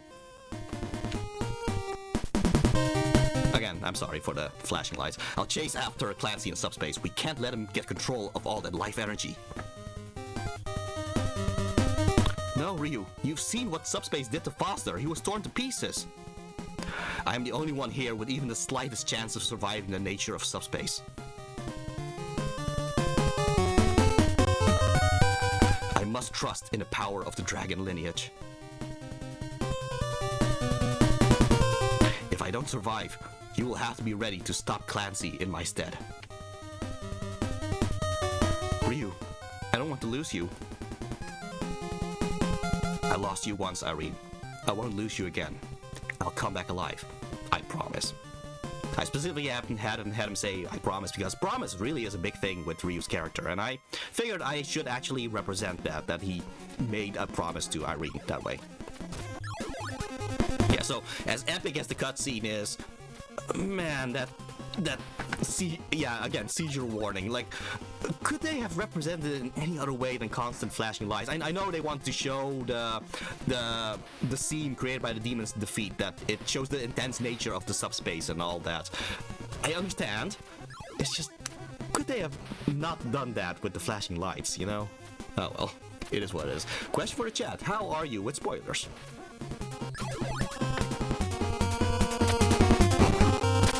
Yeah, so, epileptic seizure warning aside, that was essentially one of my favorite scenes of this entire trilogy, actually, because some of the other favorites are, for example, the death of Joe Hayabusa, or some of the upcoming tragedies that we will see in Ninja Gaiden 2 Dark Sword of Chaos. But this one is one of my favorites because it properly shows Ryu having grown to be the hero that he's supposed to be. So, I mean, the music is so good. It's called Into Subspace, and the conversation that Ryu has with Irene truly makes me believe their relationship. The only changes I made is that in the original game, Ryu is the one that has to point out to Irene that Foster was ripped to shreds by subspace, whereas here, I made it so that Irene already realized it and knows it's dangerous for Ryu to chase after Clancy because of it. So yeah, another addition is that Ryu doesn't just tell Irene to retreat, but actually be uncertain if he's going to survive the subspace, and that Irene should stop Clancy in his place if he fails. So it's not just Ryu being the hero and Irene is just a supporting character. They're a team in this one, as they should. Okay. I try to avoid them as much as possible. I like surprises. Question for Kuni: how do you feel about flashing lights? How do you feel about flashing lights, Kuni?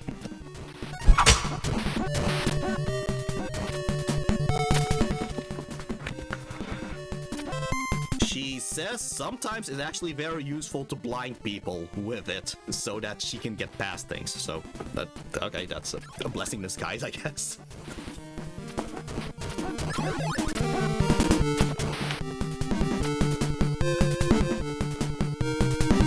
But yeah, I also added, the fact that Ryu has already gone through the experience of losing Irene now, he believed that she died in the intro, fueling how he doesn't want to lose her again. The feeling is of course mutual with Irene, as she doesn't want to lose Ryu, so he comforts her by promising to return. Again, the whole thing with promising and all that. The point is, this is not just a case of Ryu pushing Irene away because he wants to do things alone. The thing that bothered me about, the Ninja Gaiden OVA, I have stuff to say about the OVA, we'll get there where we get there. But here, it's a case of him knowing that his special quality of being from the dragon lineage makes him the only one out of two who even has a chance to survive subspace. So, they don't want Irene to end up like Foster, so that's more the case rather than just saying, I have to do this alone. I did tell you I'd return, Ryu. Speaking of Foster, go back to hell. Ha! We're not far from it, Ryu. It took all of my strength, but I used the life energy to survive.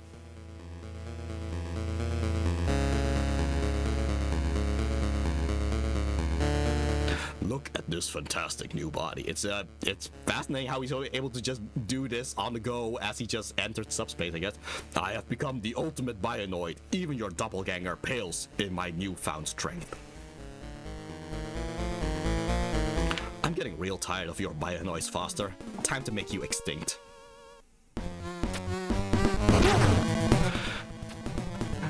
Okay, but yeah, so yeah, here's Foster again. Turns out he's not, he's alive. No, okay, he's not dead? Like, I don't know what we are supposed to call him right now, but truly a subspace emissary.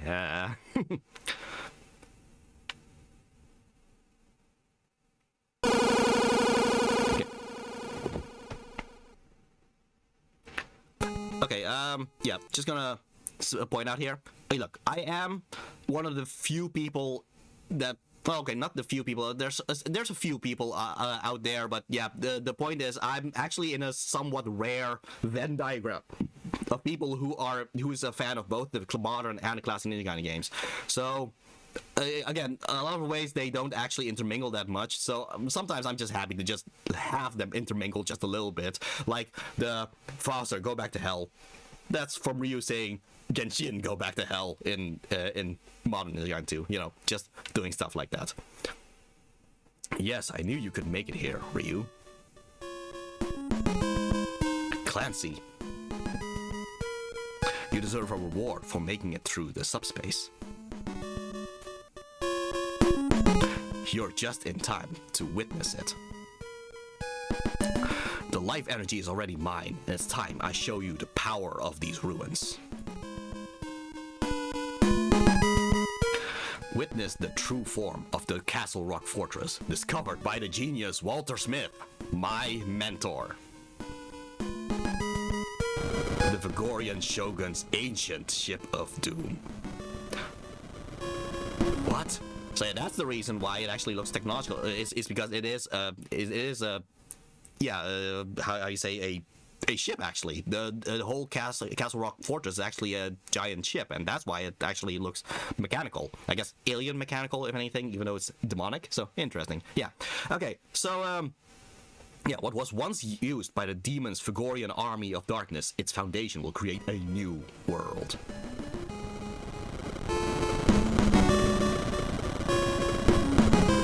A new world of light. The time has come. See for yourself.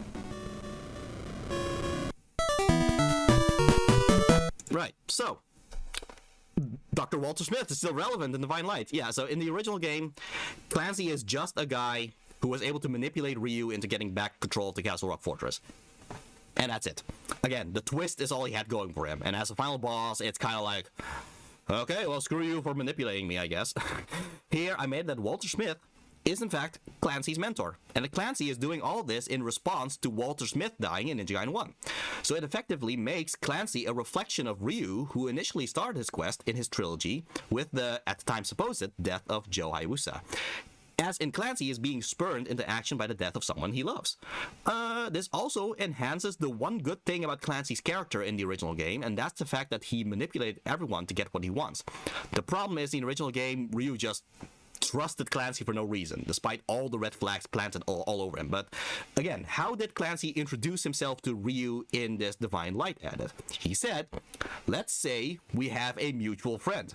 I need your help fighting Irene's killer. He never said Irene was the mutual friend. Ryu himself filled that in because Clancy claimed he was looking for Irene's killer, which is also not a lie. He was in fact looking for Foster, who supposedly is Irene's killer. So essentially with my edit, Clancy is actually a very clever liar. They have a mutual friend, Walter Smith.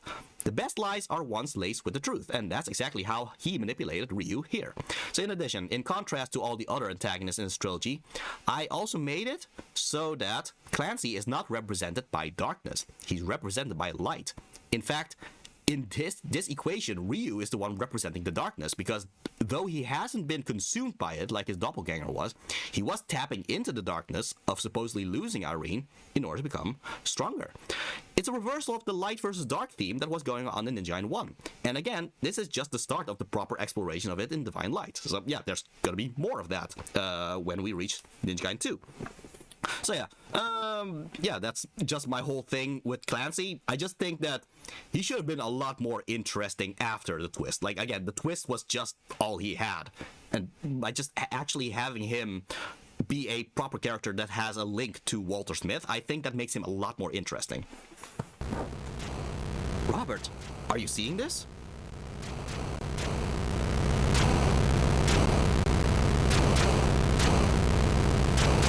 reporting in. We are detecting a tremendous amount of power. Everyone, brace yourselves.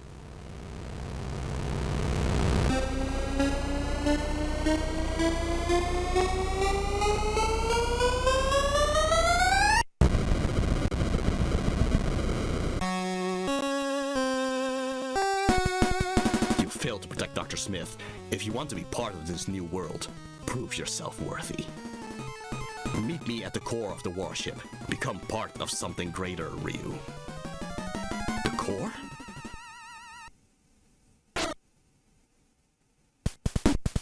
Alright. Yeah, so now this ship of this ancient ship of doom has actually gone into the sky, and now we're at the bottom of it. We have to climb our way back in. Yeah, but it's this stage where I got a time over. In fact, I got to time over while fighting the final boss, which is like, oof, that's a very bad place to have a time over, really. Yeah, so you will notice that once I reach the room of the final boss, suddenly the timer will have more time on it. That's because I simply continued and just returned back to the final boss area.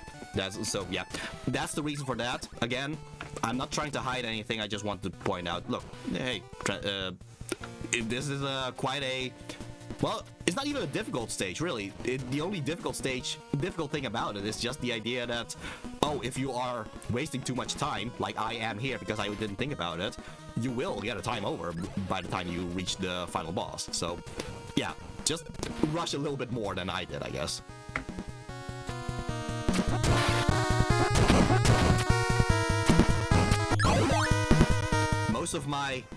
Most of the problems of why I took so long on this stage kind of has to do with the fact that I wanted to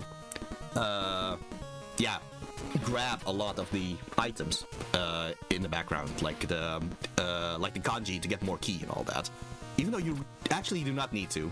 Most of the time you can just keep going, really.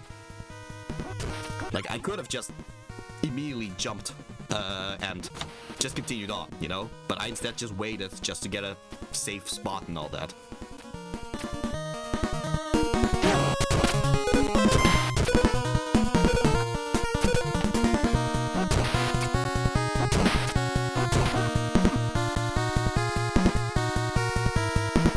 Question of Kuni. Have you ever done missions with time limits? If so, how did you deal with them? Interesting. Yeah, how did you deal with time limits in missions?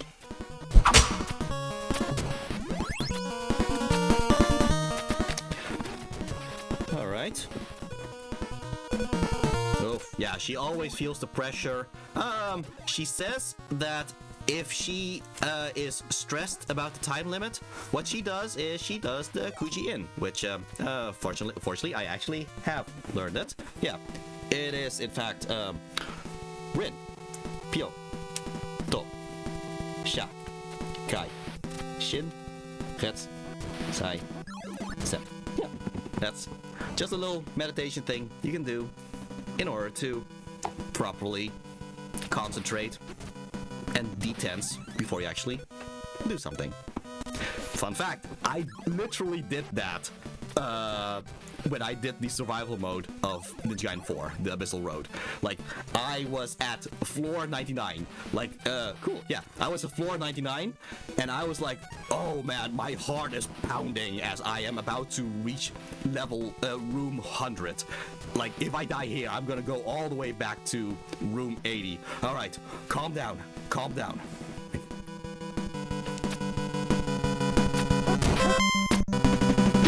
I literally did it. That actually helped me calm down, so I can just patiently fight against the Dark Dragon Phantom. So yeah, I'm very proud of how that actually turned out, really. But yeah, if you actually watch on my YouTube, Humane Entertainment VODs, if you actually look at the video that I uploaded, which is of the Abyssal Road, the final rooms of the Abyssal Road, you will notice I will pause the game, and then for a bit, there's just nothing happening. Just me having paused the game. That's because I was literally just, calm down, calm down. Like, yeah, that was how stressed I was. Ryu, you continue to impress me. Show yourself. Oh, yeah, thank you for the plug. Clancy. What have you done to yourself, Clancy? Yeah. With the additions to Clancy's character, I changed up Ryu's attitude towards Clancy. So in the original game, Ryu simply talks to Clancy like an enemy, because that's all Clancy is in the original game. Here, Ryu feels slightly responsible for Clancy becoming the person he is now, because Ryu himself is the one who failed to protect Walter Smith. Even outside of that, Walter Smith died by the hands of the Masked Devil, aka Joe Hayabusa. Ryu's father killed Clancy's mentor, essentially.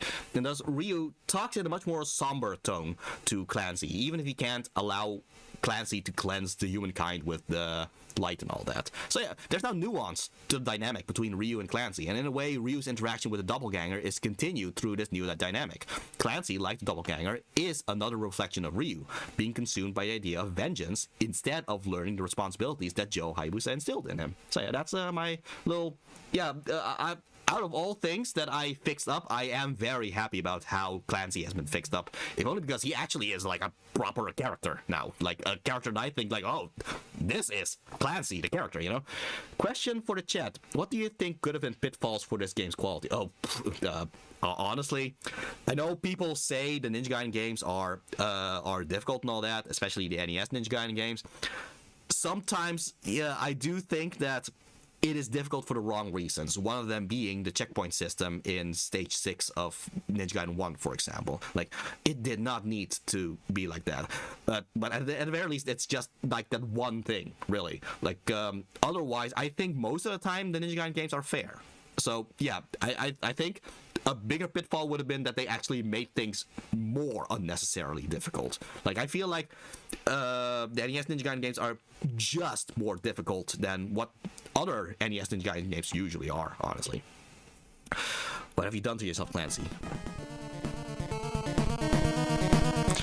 Behold, Ryu.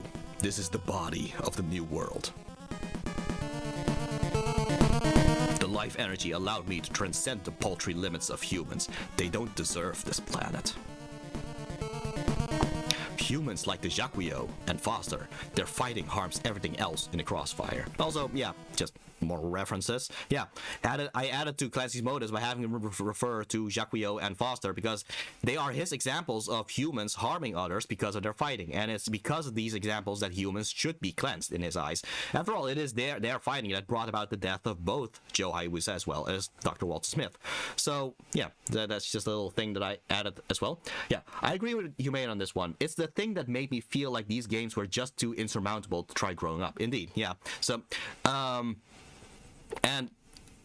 honestly, I think that if you are going to play these NES Ninja Gaiden games, don't feel too bad about using save states. Really, these are old games.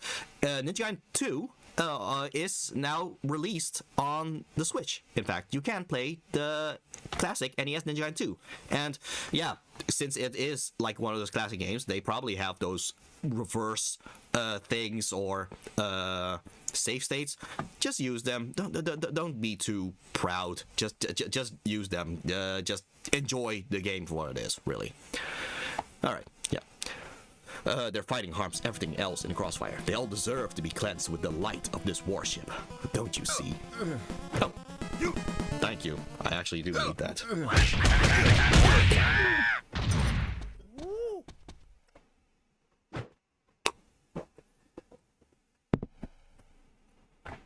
Okay. Think of how these battles made you lose your father, made me lose Dr. Smith. Join me, Ryu. I'll even let you keep a human as a pet. Irene can join us on this ship in the new world. I sense your pain, Clancy, I really do. But I know that Dr. Smith would not want this. For all your talk about light, your fate is no different from either Foster or the Jaquio. Alright. Here's the thing. In the original game, there is no justification at all for Clancy asking Ryu to join him in the like, why? Okay, like, why would he think that Ryu would join him in the original game if all he's done is manipulate Ryu? Like, at the very least here, I made it so that they are kindred spirits in a lot of ways, so you can understand that he hopes that Ryu would feel the same way after he also lost Joe in the same way that Clancy lost Walter. But yeah, in response to all that, I had Ryu point out that the very thing that solidifies the theme that is formed in the Divine Light edit. That for all of your talk about light, your fate is no different from either Foster or the Jakuyo. In Ninja Gaiden 1, the two demon statues of Light and Shadow were just named such in order to differentiate the two. There's no deeper meaning to them in the original game, because all the antagonists in both Ninja Gaiden 1 and 2 are representations of darkness. So one of the things that makes Clancy such a nothing character in the original Ninja Gaiden 3 game is that he doesn't represent anything. Not even darkness. He's just the jerk that manipulated Ryu. Come on, join me, Ryu. It'll be fun. Yeah, essentially at that point. But yeah. But with the visuals of the Ancient Ship of Doom and the bright lights of the energy and all that, like the epileptic seizure light, I thought it only makes sense to make him a representation of light instead. So yeah, sure, the Ancient Ship of Doom used to belong to the Army of Darkness, but Clancy has appropriated it and kept talking about cleansing. So you don't usually cleanse something with darkness, you cleanse it with light. So again, I thought it fits that way. So the theme is clearer once you realize the demon is resurrected by both the demon statues, light and dark, and not inherently light and dark are not inherently the good or bad thing, respectively. Light can be just as corruptible as shown with Clancy, and by that same token, darkness has its place in the world, as the growth in Ryu's strength is what's needed to set things right and defeat Clancy. Yeah, so yeah, again, I am just so happy with how this theme is formed naturally out as a rewrite, because in a way, like, sure, I know this is my own rewrite and all that, but this actually makes this my favorite story of Ninja Gaiden. Like, the introspection that Ryu gets, as well as his growth alongside the epic scope of how it all connects, it almost makes me wish this is in fact how the games connect. But yeah, that's just my little thing here. I'm just happy about this edit. I am planning on uploading this full edit, just no commentary whatsoever, on the YouTube channel, so anyone can just watch it anytime they want. Anyway, after the final boss battle of the Jakuyo and all that, man, Clancy is so easy. Like, oh, really? This is it? Oh, okay, I'll just walk back and forth to dodge the lightning, slash him a few times. Oh, okay, that was Clancy. All right. Oh, okay, but at least he has a second form. Oh, bark and no bite, eh? This is the body of a new world. I'll pass, Clancy. I'll put you out of your misery. Yeah, again, I made it so that Ryu doesn't just kill Clancy like some enemy he has to defeat. So in a way, he sees Clancy as a victim of his own vengeance consuming him. So yeah, at this point, Ryu just wants to put him out of his misery. So to be fair, I also got that from Shadow Generations. Yeah, Shadow says, "I'll put you out of your misery" against the Bio Lizard. Same thing is there. What's happening now? He's fusing with the core of the ship. Speaking of the Bio Lizard from Shadow Generations or Sonic the Hedgehog Sonic Adventure 2, yeah, he fuses with the ship. Oh, okay. Interesting.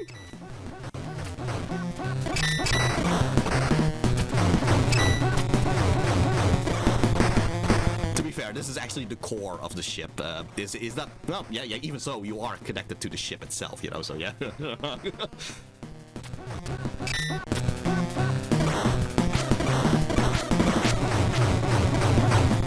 Also, yeah, compared to the demon, the Clancy fused with the core of the ship is really not as difficult.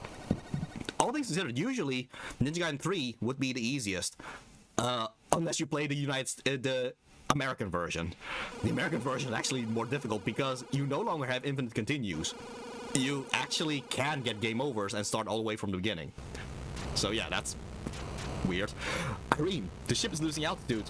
Well, more Sonic the Hedgehog lines. I'm sorry, I'm a nerd. Ryu.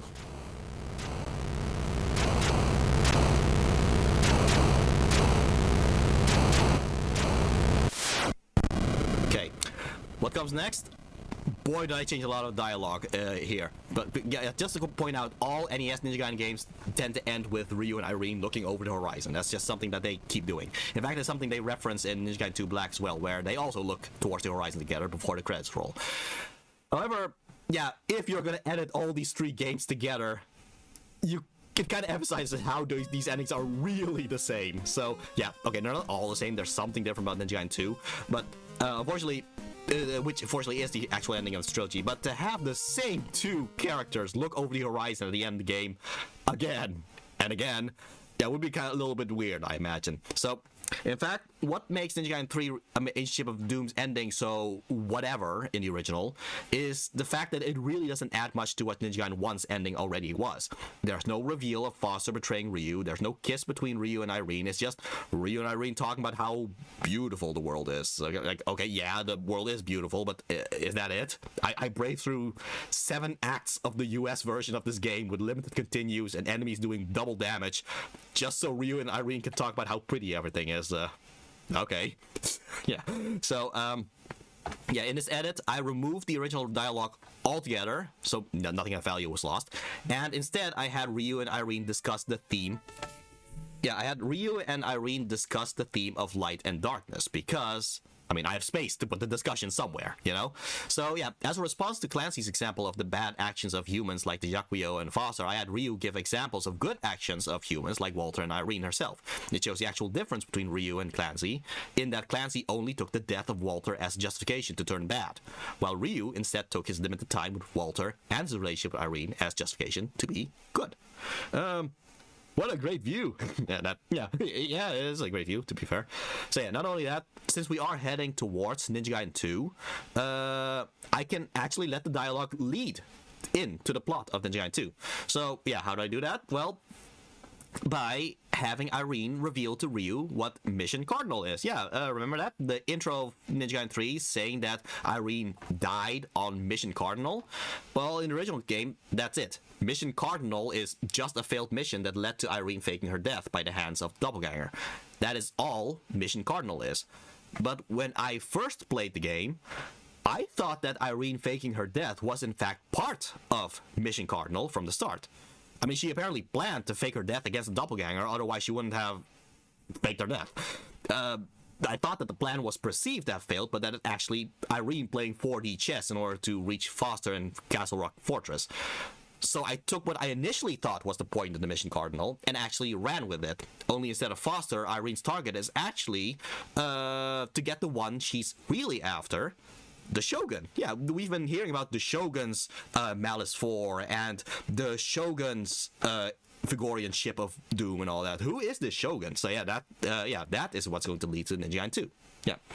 All right. So yeah, with all that in mind, yeah, here's the actual dialogue that I added from all this. That's the end of Clancy and Foster.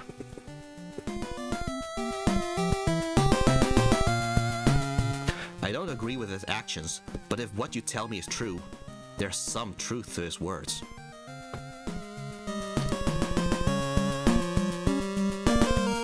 What's true is that humans are always striving to be greater.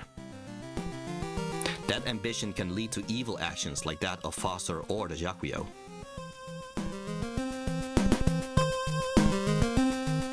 But it can also lead to people striving to protect, like you or Walter Smith.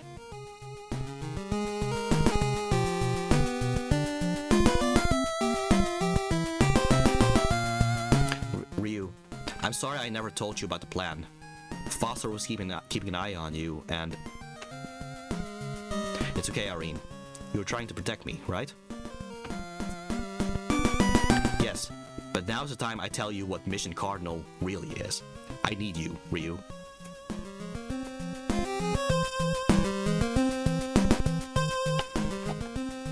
Also, yeah, this next edit, man, am I happy about the visual here. Yeah, so, yeah, because this ending of Ninja Gaiden 3 happens to fit so well as a lead-up to the start of Ninja Gaiden 2.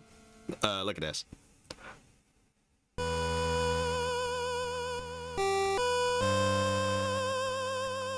It's almost like it was on purpose that Ryu and Irene looking at the sunrise is meant to contrast with the Shogun looking at the lightning in the dark sky.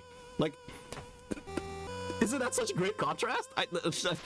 Like this edit, that's what convinced me to make this entire edit. The theme of light and dark being perfectly represented with Ryu and Irene on one side and the Shogun on the other. It was a perfect edit. Clancy has been defeated. Good, he would have been in my way. And a ninja? Very nice, yeah. They're recruiting him. Then all is going according to plan. What do we do with the Dragon Ninja now, sire? Nothing. Yet. Get the Chaos Tribesmen ready. Tell Dondo to keep an eye on the ninja. Proceed with the plan. Yes, sire. It is time I emerge from the shadows. When the gate of darkness is cast open, all shall kneel before the Shogun of the Vigor Empire. All shall hail me, Ashtar, as their new master. Alright, and here we are entering Ninja Gaiden 2, which is the finale of this trilogy. Right, okay, so, okay. I did change up the timing of the scene with this edit since now it's the Shogun's minion reporting that Clancy is defeated, meaning that this is in real time instead of a flashback before a time skip. Because yeah, originally, obviously Clancy was not thought of yet when Ninja Gaiden 2 was made. Instead, he would say the Jaquio is defeated. But yeah, I just connected things a little bit better this way. Okay. So, I might as well point out, Ashtar being the Shogun of the Vigor Empire. Yeah.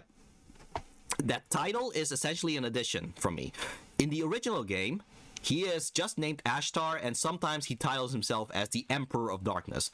Canonically, he is a Shogun, though, and is referenced in the manual and all that. And I already went through the trouble of establishing the modern Ninja Gaiden's name of the demon, Vigor. So by making him the Shogun of the Vigor Empire, it links him better to not only Ninja Gaiden 1, through this edit, but also to the modern Ninja Gaiden, which has Ryu's adventure take place in the Vigor Empire.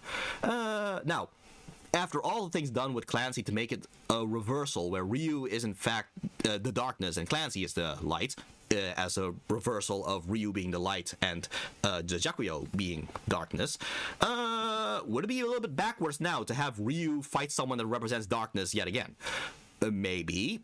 But the particular thing about Ashtar is he leads the Chaos Tribesmen. Yeah, so we had the Malice 4, and then we had the 4 Great Beasts. Now we have the Chaos Tribesmen. So, okay.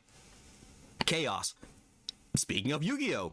In Yu-Gi-Oh! The Chaos archetype is known for thematically combining light and dark. So that's kind of what I'm going for with Ashtar. Ryu has already faced the Jaquio, who represents the dark. Now Ryu has faced Clancy, who represents the light. Both times Ryu got to represent the opposite end, meaning that Ryu himself has experienced being both light and dark. So the only way we can properly set up Ashtar to be a proper antagonist after all of that is to have him be more experienced at combining light and dark. He already leads a group called the Chaos Tribesmen. He's been combining the powers way before Ryu has, who at most has only started to tap into the power of darkness through fighting the doppelganger. So yeah, it wasn't the end of the doppelganger setup. I just rolled with it in terms of writing here. So yeah, sure, the doppelganger is dead now, but the effects he left on Ryu in Divine Light edit here was preceded by Ryu facing Clancy, and now it is preceded with the inevitable confrontation with Ashtar. Alright. Question for the chat. How important is story and or storytelling in video games to you?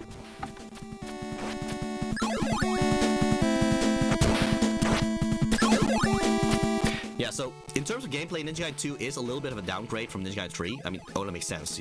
Every next game should be a little bit of an upgrade. Yeah, so Ryu no longer can hang on ceilings. And he no longer has the slash with longer range and all that. Very important. All right, yeah. Yeah. What Ryu does have in this game that he does not have in Ninja Gaiden 3, it should appear pretty soon. I think it's here. There. He can create clones. Well, okay, shadow clones. It's not an actual clone like the doppelganger, but yeah, he can. You can essentially have a second Ryu run after you, which, if you position things right, he can actually hit multiple enemies at the same time. This way. Oh, Star, you wanna go to bed? Have fun. All right. Yeah. Thank you for sheathing your sword. You look awesome as you disappear tonight. I shall have my revenge.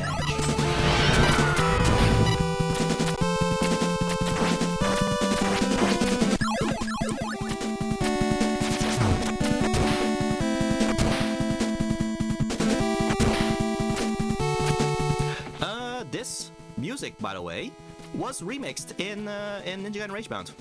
I think I pointed out during the playthrough of Ninja Gaiden Ragebound when something was a remix. Yes, farewell, Starlight. Alright, so the Shogun did say, or Ashtar did say something about Dando. This is Dando.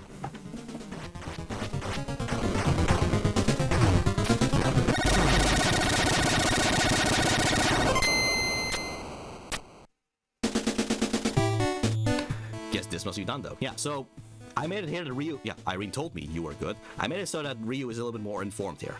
So, you're my contact. Here's Robert. Robert reporting in. All eyes are on you now. Get to Irene at the Power of Laja. Straight to business, aren't you, Robert? With Dando taken out, they'll be after you. We'll attack once the enemy reveals himself. Before I go, I want to thank you for helping Irene escape my... Huh?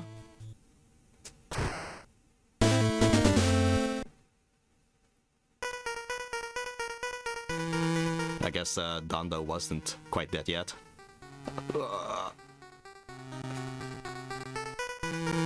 These guys are tougher than I thought. Huh? Robert? No time to be pleasant, Hayabusa. The fate of the goddamn world is on your shoulders. That's a line literally from Ninja Gaiden 3 Razor's Edge, where literally Robert said it in his cameo. Fine, guess I'm off to the Tower of Laja. So yeah, Tower of Laja, that's essentially the important area in this one. We had the Temple of Darkness, we had the Castle Rock Fortress, and now we have the Tower of Laja.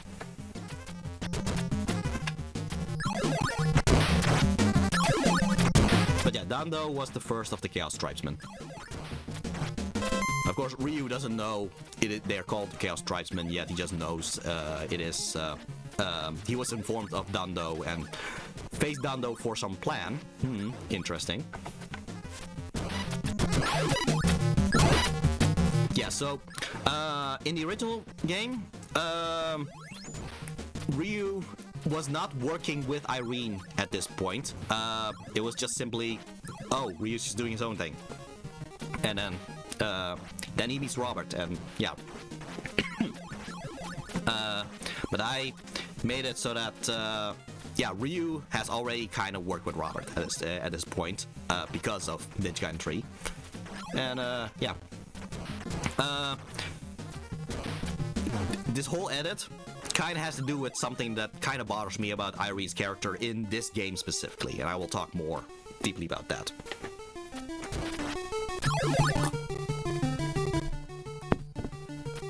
Oh man, this stage was kind of annoying, really. Yeah, as you can tell, the way the snow falls, that controls how much momentum is either against or with you. So yeah. Sometimes you just kind of have to wait until when the wind moves in a certain direction in order to properly platform your way through.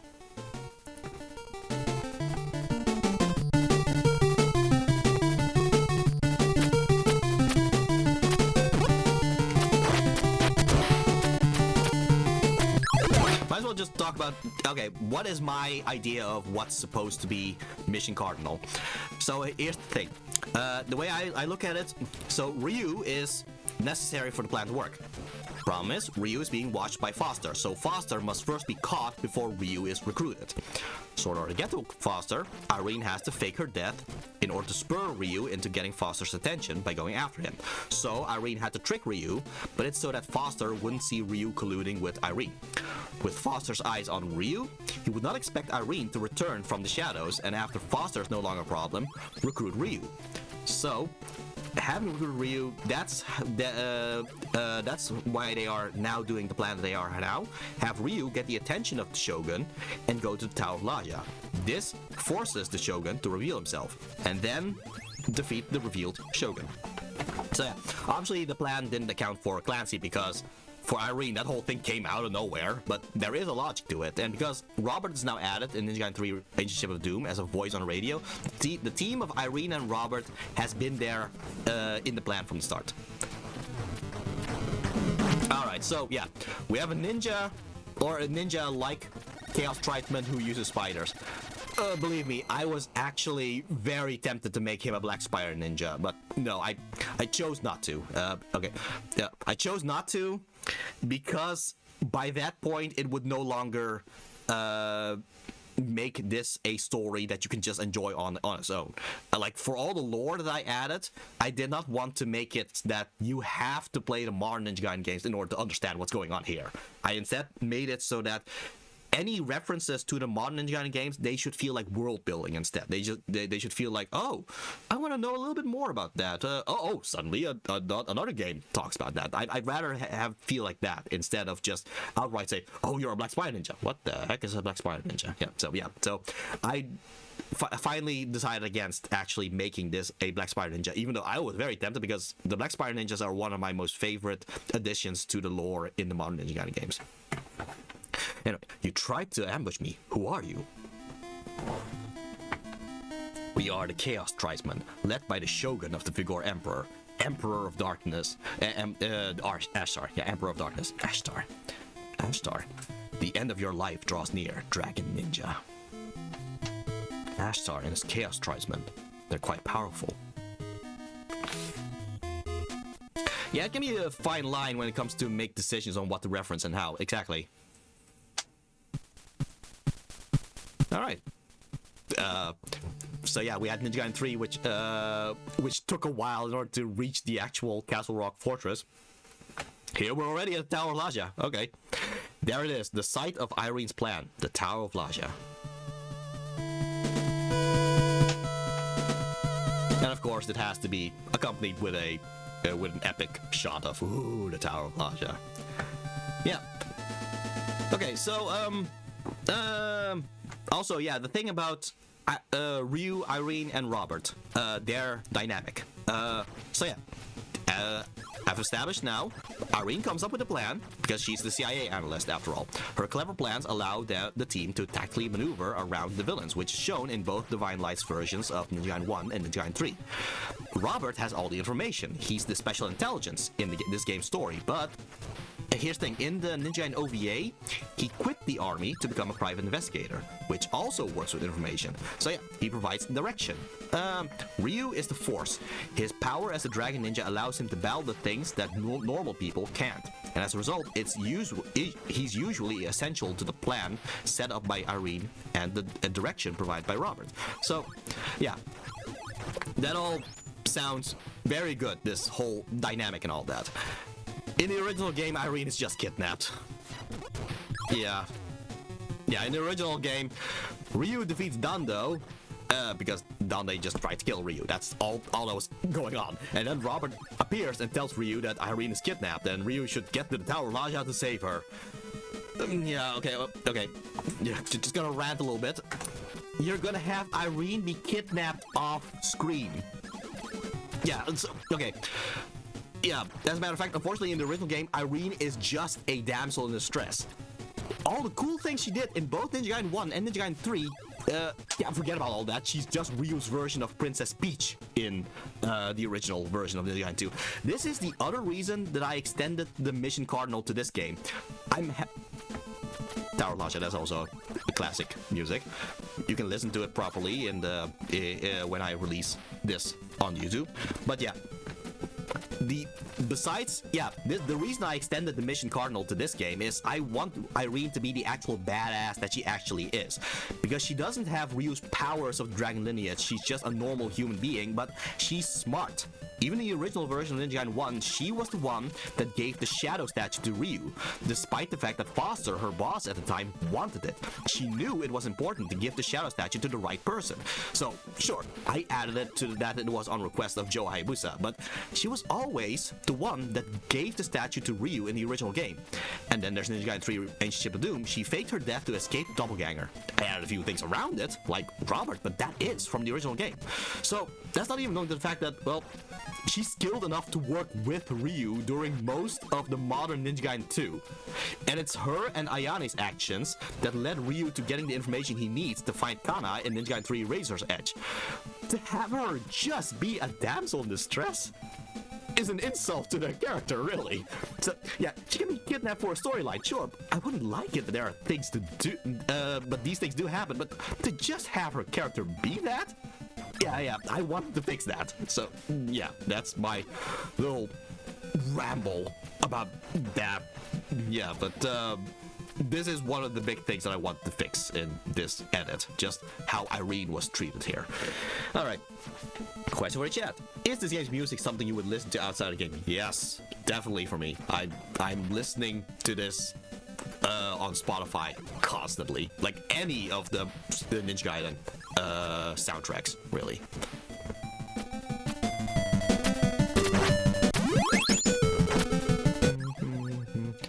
Also, Bloody Malt, what are you doing here? Like, he's even an enemy that specifically needs multiple hits in order to kill. Like, Bloody Malt, what's Bloody Malt doing here? Interesting, right? Sure, it's fun to listen to while you ain't rants. I'm happy you you appreciate that. Anyway, out of all these bosses, this guy I decided not to actually name, but his name is actually Funky Dynamite.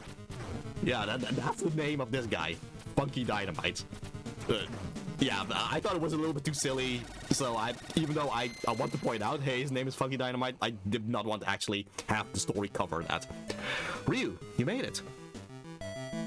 Irene, I just faced copies of the Malice 4. What is this place? Funky. Welcome to my humble abode, ninja. Anstar.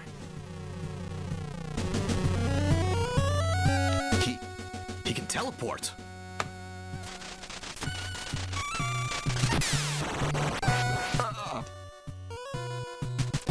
I find it hard to believe that a weakling like you was able to defeat Jacrito. This power, why does it feel so familiar? Keep that in mind. Why does it feel so familiar? Some warrior you turned out to be. Die, little ninja. Robert, now! Again, I made it actually a plan of Irene. What the? Who are you? How did you get in here, you sewer rat? Irene's plan worked. He has revealed himself. Hand over the sword. You are surrounded.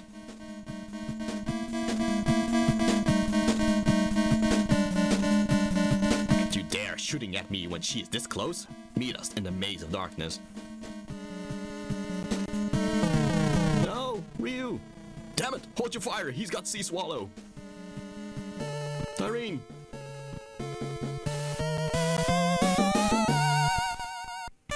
Okay. So, yeah. Ashtar attacked Ryu with the Dark Sword of Chaos, which is the what this game is called, Ninja Gaiden 2 Dark Sword of Chaos. So that was the titular Dark Sword of Chaos. So in the original game, Ryu simply reacts to seeing the sword, but here I made him be surprised that Ashtar has the ability to teleport. This is to set up what comes next, because once Ryu is hit by the Dark Sword's power in the original games, Ryu is simply being in pain from the attack. I made it so that he notes how the sword's power feels familiar somehow. So this will be elaborated in the next cutscene here.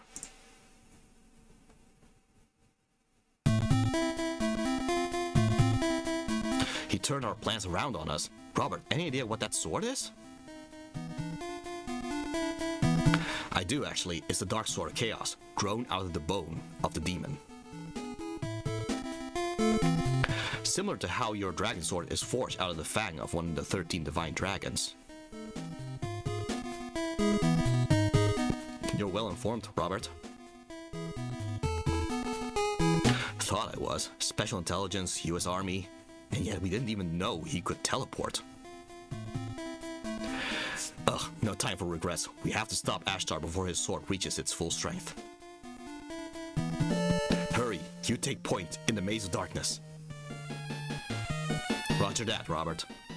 Alright, so yeah, the whole plan and all that, the idea is Ryu goes around killing the Chaos Tribesmen on his way to Tower Laja, while Robert's squad is in fact shadowing Ryu, waiting for Ashtar to reveal himself. And as you can imagine, in the original game, Irene wasn't giving an order to Robert, she was just helplessly screaming in response to Ashtar attacking Ryu. With Ashtar surrounded, they should be able to get him to surrender. That is, unless Ashtar has the ability to teleport. So this is meant to be the gap in Irene's plan. They don't know about Ashtar's ability, they just know that he's hiding in the shadows and that the only way they can fight him is to force him to reveal himself. What they don't expect is that he can use his ability of teleportation to kidnap Irene. So yeah, in Divine Light, this is when Irene is kidnapped instead of just at the start of the game off screen, you know? So yeah. Okay, so Ashtar just teleports away into the Maze of Darkness. So the in-universe ability of teleportation is in-universe is not new to Ryu. Heck, in the original game, Ryu didn't even react to the teleportation. So as I mentioned before in the Yaiba, I mentioned in a fight analysis of Yaiba versus Ryu that teleportation in Ninja Gaiden is actually not that special for ninjas to do in Ninja Gaiden franchise, and that's true. If you do a tag team attack with Ryu Hayabusa in Dead or Alive, most of the time they will use teleportation. That's just a basic thing that they can do. But what is special is that other people can teleport. See, it's mostly a ninja thing that they can teleport. So Ryu didn't. So while Ryu didn't react to it in the original game, it does make sense that Ryu would be surprised that someone else who is not a ninja, Ashtar, has the ability to teleport. Thus, how Irene and Robert would not have been able to predict that. So for and plus, all that is in universe and all that, but for a first-time player, they wouldn't know that teleportation is a normal thing for ninjas in this universe yet, because that was never established in the NES Ninja Gaiden games. It's something that Dead or Alive and the modern Ninja Gaiden games established. So, yeah, so the surprise still works whether you've gone through the modern Ninja Gaiden games or not. Sure, by the end of all this, Irene is still kidnapped, so what's the difference between this and the original game where she got kidnapped off screen? Well, again, at least now she gets kidnapped by something that, in story, the characters could not see coming. It's more justified for someone as smart as Irene to be kidnapped during this mission if she's blindsided by that. Not to mention that, again, she's kidnapped on screen now. Isn't that better than just saying, oh, by the way, Irene got kidnapped yet again, you know?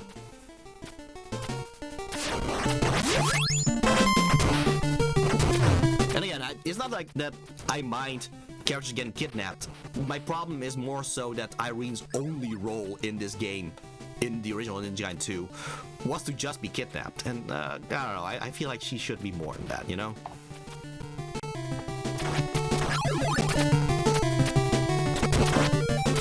Anyway, the Maze of Darkness is quite a place, isn't it? To be fair, it's not really a maze though. You can still just linearly move forward. So I wouldn't really call it a maze.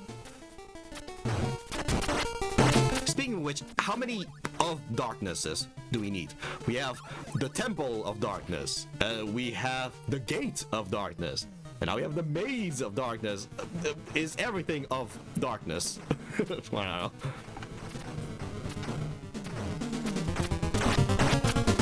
Much of a maze and not that dark. Yeah, not even that really.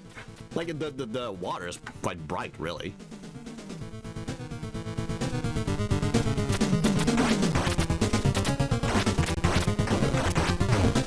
Yeah, so this boss here, I can't wait to see the Pizza Parlor of Darkness. Oh no, not the Pizza Parlor of Darkness.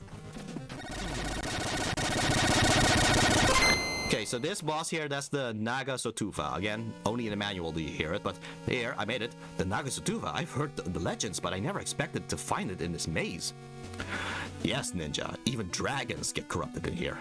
Star. If this can happen to the legendary sea dragon, imagine what it would do to the dragon ninja. Ryu, please, get out of this maze while you still can. Sure, leave, Ninja. But it's the only way you can ever reach the woman you love. Haha. That fiend. Irene, I will bear the corruption if it means saving you. Yeah. Okay. So, with Ryu being represented to be more experienced than he is originally in the original game, he was still new to all this, which would not make sense with the Modern Ninja Gaiden games, who has gone through a lot of things in the meantime. So yeah, I made it. Yeah, I made it so that he recognizes the Naga Sotuva from legends that he heard, just to show his experience. So yeah.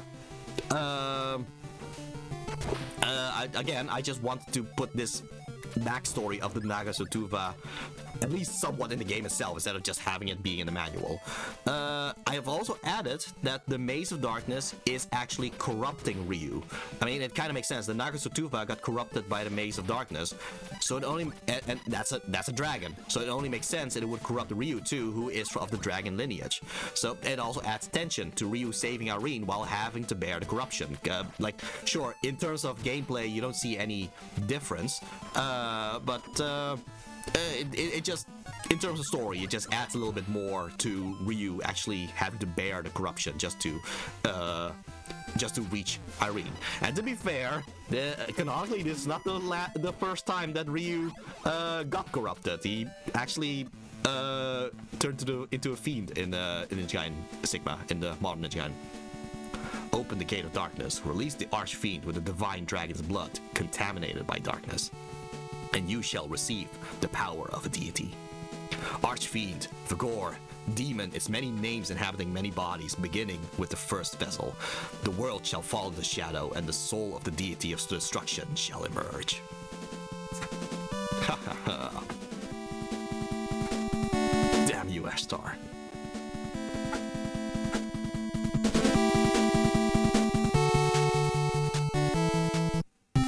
Anyway, so the Maze of Darkness is also Antarctica? What? Okay, yeah, why is this disconnect happening? Okay, yeah, so the thing is, for each of these NES Ninja Gaiden games, there is a team that made the background art, and there is a team that made the story. The people making the background art and the level design, they made all these first, and then the people writing the story then wrote story around it. I guess someone just decided to make this ice area, and then they just said, oh sure, I guess this is just part of the Maze of Darkness. I don't know. That's just how we have written ourselves into, so let's just stick to that. So yeah, that's why this Maze of Darkness suddenly becomes ice.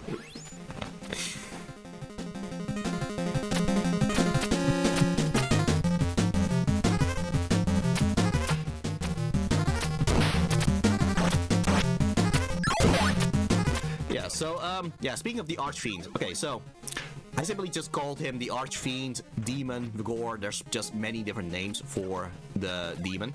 Yeah,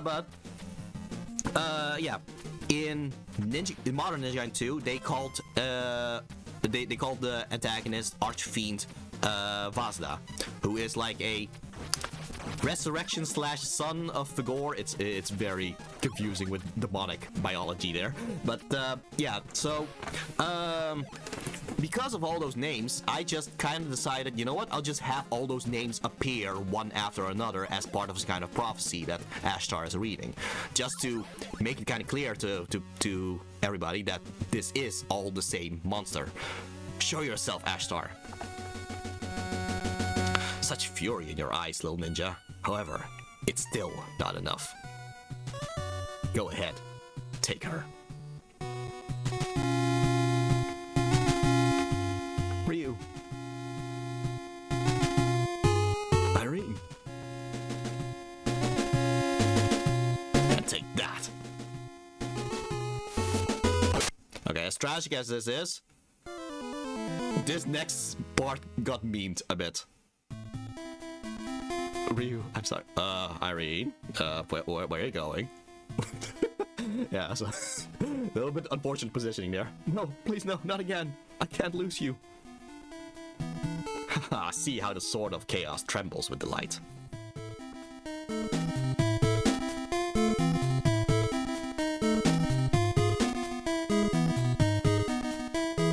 Oh no, Irene's hurt. Medic, I'll cover you.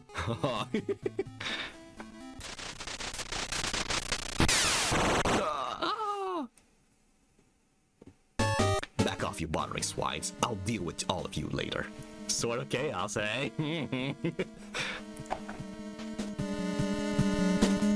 Hayabusa, my squad. Robert, get Irene away from here. Ashtar! Good, you're unlocking the Dragon Sword's true power all on your own. That is how far the power of hatred can push you, but I have trained in this power long before you.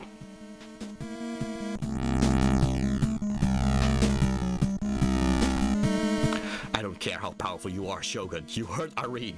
You're finished. Yes, contaminate the Divine Dragon's light with your darkness. So yeah, that's kind of part of the ritual in this case. The Dark Sword of Chaos will shed your blood, and I will succeed where the Jakuyo failed. Okay, so here's the thing about Ashtar. Notice that I had Robert say, "Oh no, my squad," and all that. Yeah, there was like a weird disconnect in the original game where it's not really clear, like, is Robert just on his own right now? Because why should he be on his own? Why shouldn't he just have a squad with him and all that? So yeah, I did not add a new sprite of the squad behind Robert. Because I don't know how are they supposed to look, I guess. So, but yeah, I simply made it so that yeah, he just says, "Oh, medic, I'll cover you," and all that, just to make it a little bit just a little thing in the dialogue that he is with a squad. Now the entire squad is dead because of Ashtar. Anyway, little blessing in disguise, kinda. Yeah, the whole thing with Ashtar teleporting, turns out in terms of gameplay, that is actually his main thing. So even though it wasn't meant to be the thing that made him special in the original game, that is essentially how the boss battle is about, though, him teleporting. So yeah, it's a little thing that just happens to fit with my rewrite, I guess.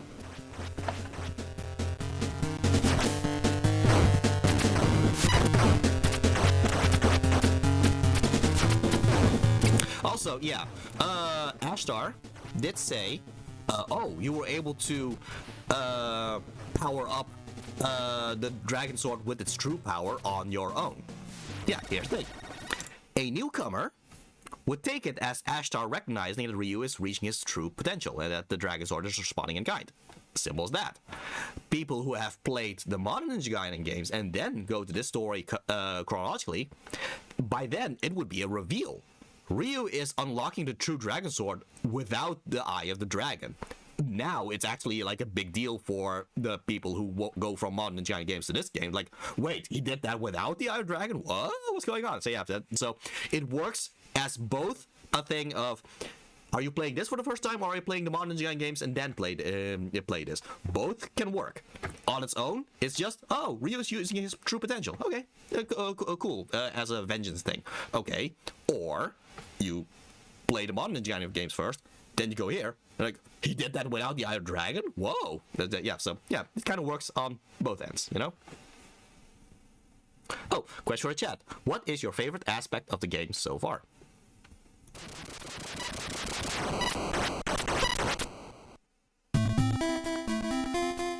Ugh, you may have defeated me, but the sword tasted your blood and drank of your soul.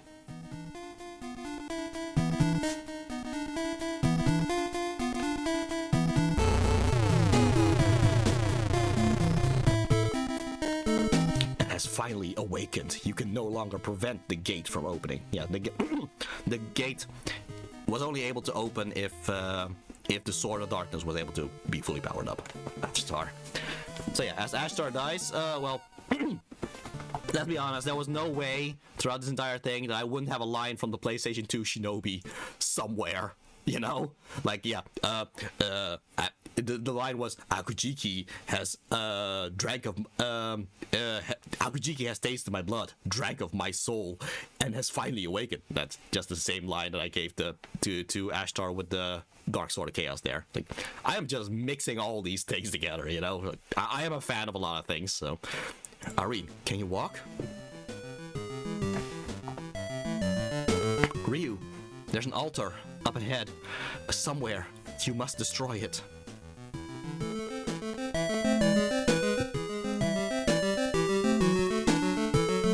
I can't leave you here.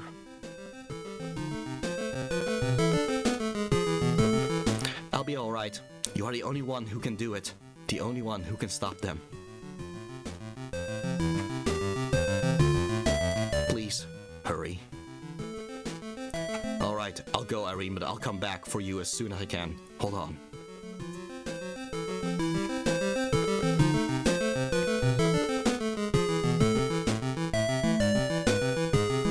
Robert, your squad took quite a hit. Are you the only survivor? Unfortunately, yes. My condolences, Robert, but is it possible? Don't worry. I'll get her out. Good luck. So yeah, quite some losses there. So yeah, so Ryu now has to go to the space, the altar, in order to try to stop the Gate of Darkness from opening because of the Dark Sword of Chaos. Yeah, so give some credit to the original game. Even there, Irene is at least the one that tells Ryu the location of the Gate of Darkness. So it's not much, but it's like the one bright spot about Irene's characterization in the original game. So, but at least it is added, Irene being able to get this information from Ashtar while being kidnapped is just seen as another way for her to be useful, in addition to all the useful capabilities she already has shown. Plus, in the original game, she has been captured by Ashtar for as long as the entire game. Here, she got this information out of Ashtar in the short time she's been captured after the first encounter with Ashtar, implying that she was able to tactically use her CIA training to get that information by psychologically talking to Ashtar. The fact she can relay that information even after being stabbed by the Dark Sword of Chaos is now seen as her being a determined person. There it is, the altar. So yeah, in this game we get two of these cinematic things for the price of one, which happens to fit with this as being the finale of the trilogy, in a way.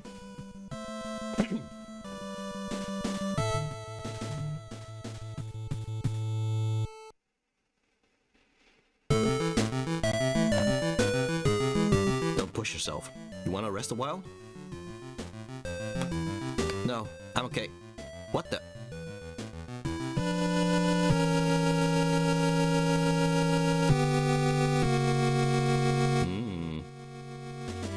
This? You! Oh no! It can't be! Wait, you know this thing?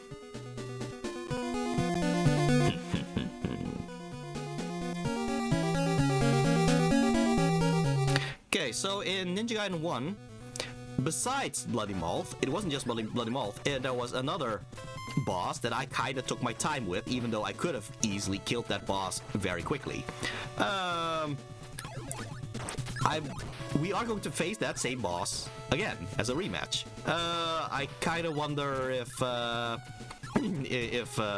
you viewers would be able to recognize this boss.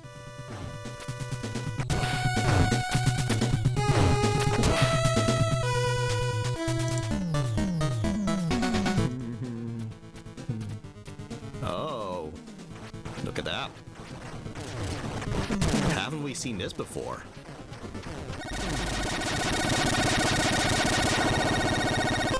If you haven't guessed it yet, it literally says here, Kerberos, just like the Malice 4. I've killed this creature before. No, Ryu. Robert? What happened? Are you alright?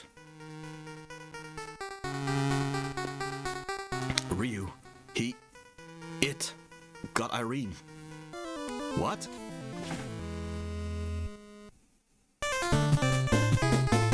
Yeah, this next cutscene, this is pretty much the big moment for Robert. There's going to be a little moment where countless of fiends are going to come in their direction. Robert intends to sacrifice himself to hold them off and buy Ryu time. So, I had Ryu initially planning to take on the fiends until Robert himself offers himself up instead. So, that, and I also have Ryu call Robert a specific thing, which will be in reference to another edition that I already did in Ninja Gaiden 1. So, Ryu, the Gate of Darkness is summoning countless of fiends from the underworld. It still hasn't fully opened, but... Wait, you hear that? The fiends are coming. It's a lot, but I think I can take them.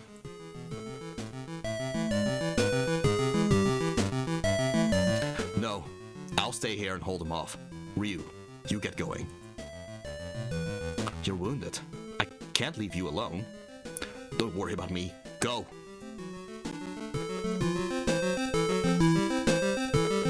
I don't believe in the destiny crap, but I know only you can stop this. So move, Dragon Ninja. I'll never forget you, Robert.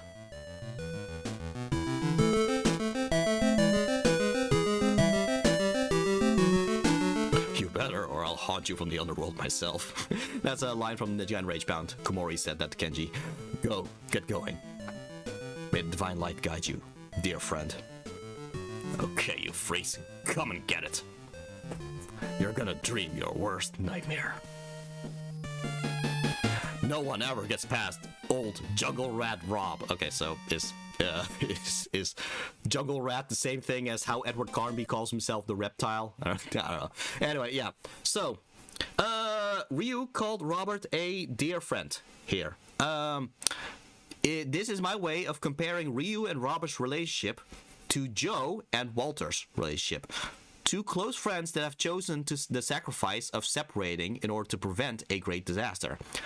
Obviously not the intention of the original game, but it does help elevate Robert's character by having Ryu consider him on the same level as Joe's closeness to Walter Smith. Of course, just to have some lighthearted.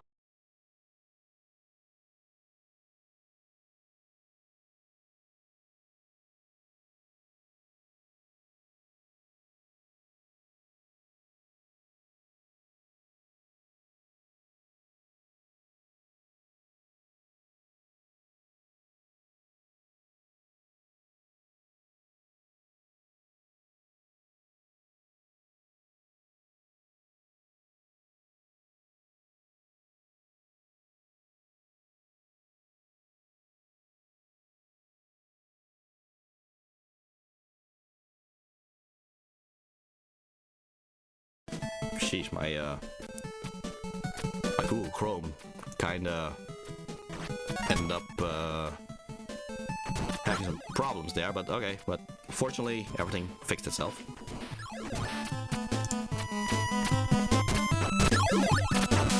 Yeah, but the whole thing with sacrificing themselves in order to face off again, in order to hold back a bunch of monsters. Yeah, like I said, Ninja Gaiden OVA pretty much confirms that Robert does survive all this.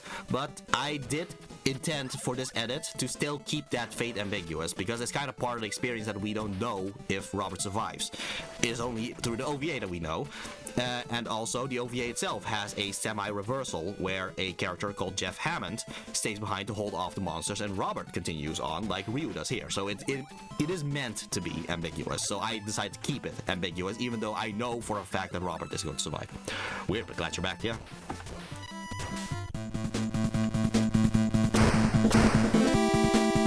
So, this is it, huh? The light at the end of the tunnel. And me with only one last bullet. Well, it's been pleasant working with you, Hayabusa. Yeah, so I made it ambiguous whether he survives or not by saying the light at the end of the tunnel. Is he saying this figuratively, or is he literally just seeing the light at the end of the tunnel so he can actually get out, you know? And turns out he just gets out. Here's the music of the Tower of Laja again.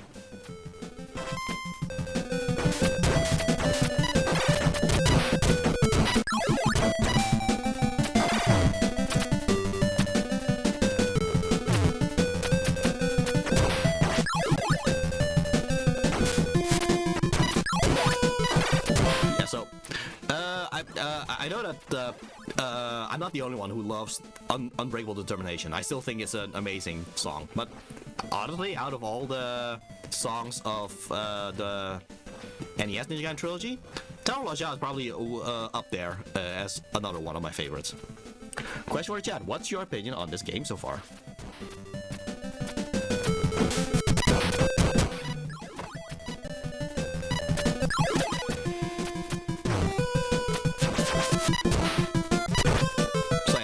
The Art of the Fire Wheels is very useful along with those clones because, yeah, all the fire wheels will be on each of those clones. So, yeah, you essentially have 3 fire wheels going all over the place, and yeah, it's very useful to have that as a combination. You know, speaking of the Ninja Gaiden OVA, I really hope we actually get to see the characters of the OVA in modern Ninja Gaiden games, because yeah, it's not just Ryu, Irene, and Robert. There's also the aforementioned Jeff, and also Sarah, who is like a good, like the best friend of Irene. Would love to see more of that in the modern Ninja Gaiden games, you know? What's this place? Irene. I wonder if the fire wheels makes Ryu hot. Let's ask Irene. Oh, Irene! Ryu, watch out! It's him! Who? It's been too long. Ryu Hayabusa. No, that voice. That voice. That voice.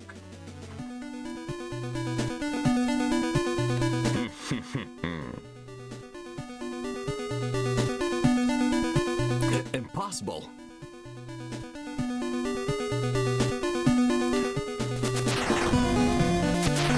Shakuyo. Yeah, so the whole Kelberos thing, that's because Shakuyo is back. You are alive. Yes, all thanks to Dr. Smith's research here in the underworld. My power is absolute. Another line from Modern Ninja Gaiden 2. When you defeated the demon, the life energy flowed into my body under the temple, reviving me. So yeah, linking to Ninja Gaiden 3, because Ninja Gaiden 3 had the whole life energy thing. Not the power of a deity, but it is enough. I will get my revenge. So yeah, I'll have Shakuyo be the one who actually says I will get my revenge now. Almost as if Shakuyo is now kind of like a mirror to Ryu himself, where Ryu can kind of look at Shakuyo and just see, this is what I could have been, really, if I just was consumed by vengeance.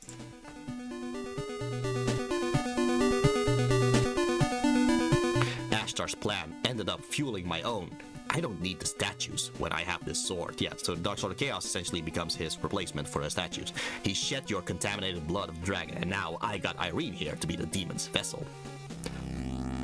Question for Kuni. Have you ever dealt with enemies resurrecting for revenge? Interesting. Have you ever fought with enemies that resurrected and all that?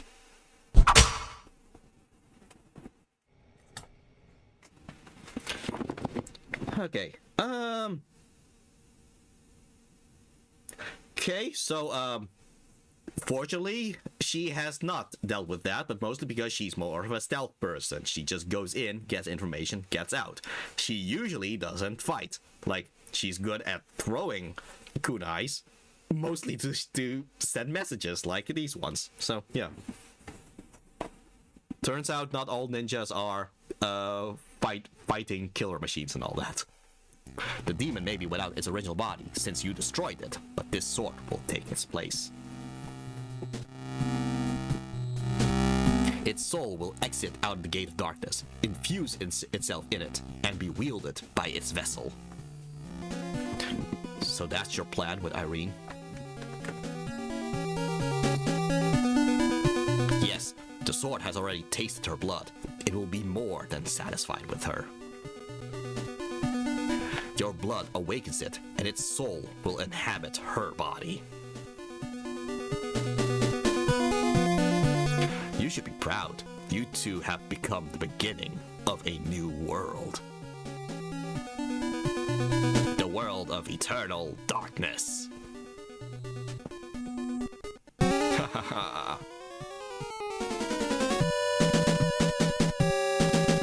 Are you finished? I've had enough speeches of these speeches of a new world.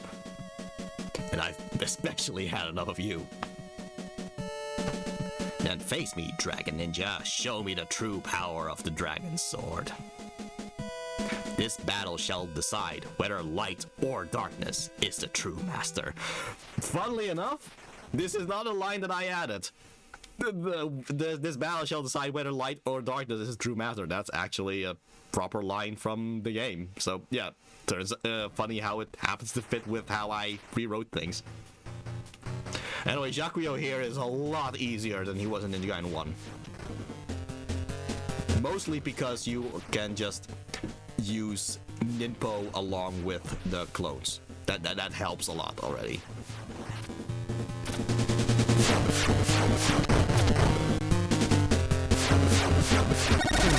Interesting, it all comes together, indeed, right?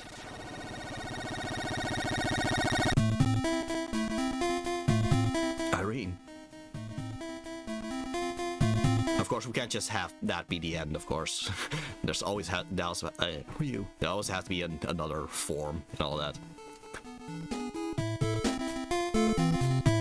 I'm getting you out of here, Irene.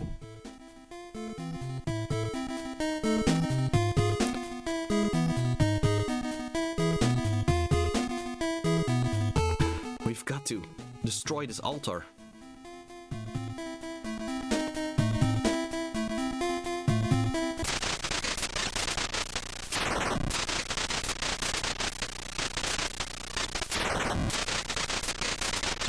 Ryu, the sword is powering up with the blood of Jakuyo.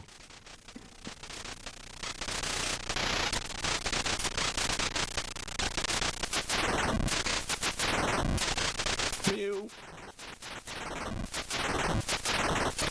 Irene.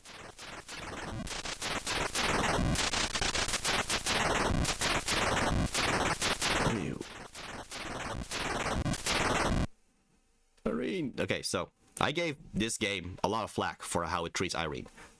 To be fair, though, it took a lot to actually kill Irene. Yeah, so she got killed because of this power thing. Yeah, but yeah, to be fair, for all the flack I gave this game originally, it took a lot to actually kill Irene. She got stabbed by the Dark Sword of Chaos in Act 4. She was still able to survive that, though severely weakened.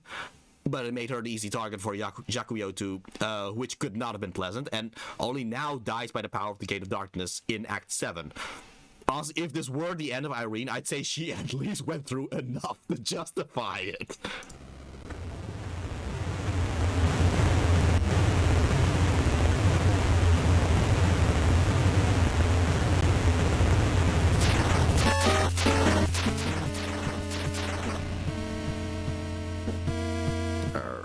Okay. So, Jakuyo, has he returned back to life? No.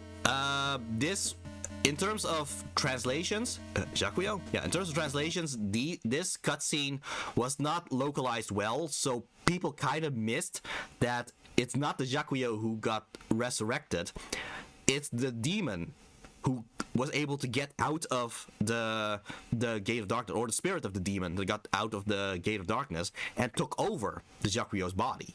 So, okay, in that case, yeah, why did it take the Jakuyo's corpse instead of Irene's body? I mean, well, the way I kind of did it is Irene is still alive at the point that the demon got out.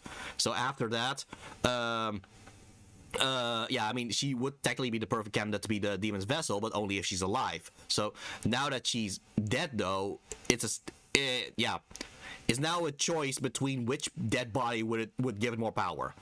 At this point, Jakuyo would give it more power because he's already been mutated with life energy. So yeah, by that point, it's a better choice to just go into Jakuyo's body instead. Which leads to the irony of Jakuyo's story. So yeah, his goal from the very beginning is to have the power of a deity. Finally got it. He's dead, and his corpse is violated and mutated into the abomination that is the demon, but he does indeed have the power of a deity now. To be fair, this was also not really, this is not necessarily something that I added so much as I just clarified that the irony was there. Yeah, in the original story, it's always been that irony. It's just that they did not tell it correctly with the localization that made people miss it. So yeah, I just made it a little bit more clear. Oh well, look at the irony. Jakuyo wanted the power of a deity. Got the power of a deity. Died because of it, and now his corpse is essentially puppeteered by the demon, but there you go.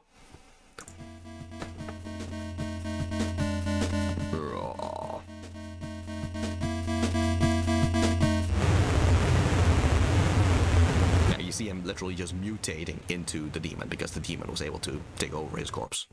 No, you're not the Jakuyo anymore, are you?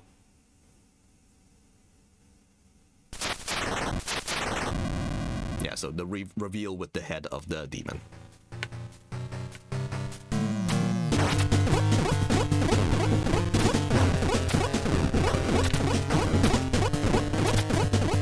It's kind of similar to Foster, really, when you think about it, because Foster also, he was obsessed with bionoids and all that, and then through subspace he became a bionoid.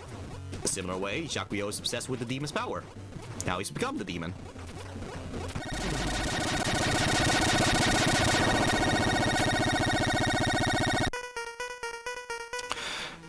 It just won't die.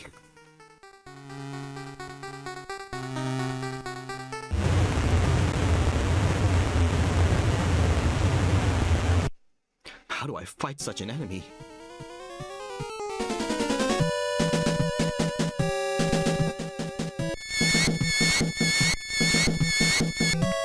Father, Dragon Sword, Divine Light, guide me.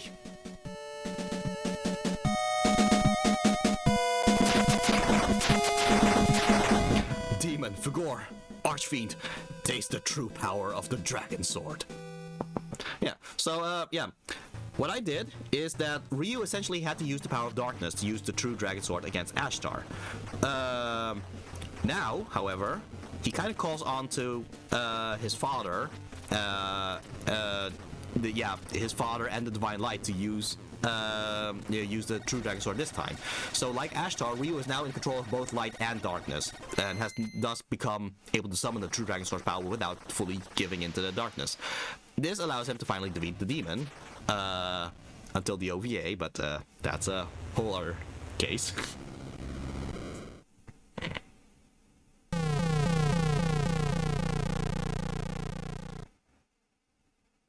Irene! Irene!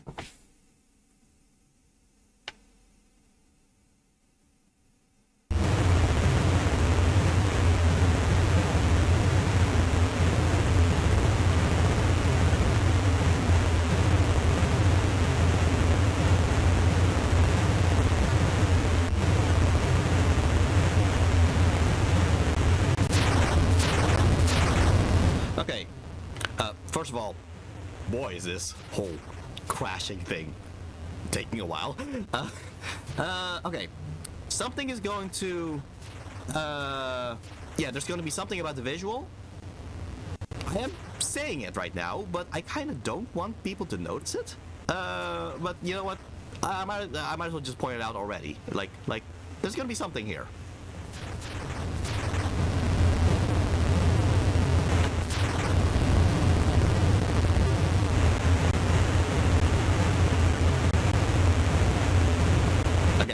This whole crashing thing, they are milking it for what it's worth, aren't they? Yep, it's still getting destroyed, people.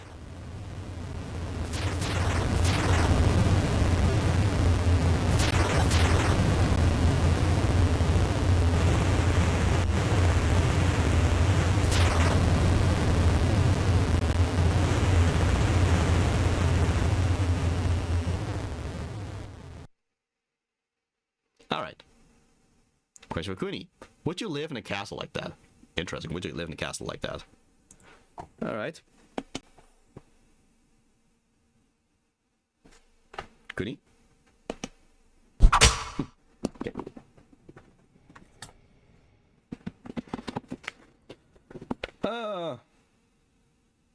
Honestly, she does think there's potential for adding a lot of traps everywhere, which would be a lot of fun. So, all right. Anyway, did you guys notice anything? Yeah, I'll give a hint. There used to be something missing. Yeah. So yeah. Oh, a question for the chat. Were you aware of this game before the stream? All right. Yeah. Question for the chat. But yeah.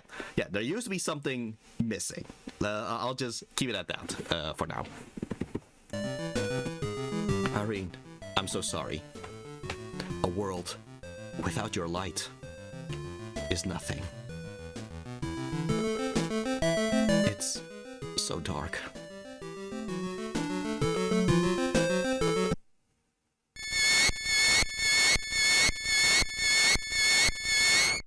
What? This light.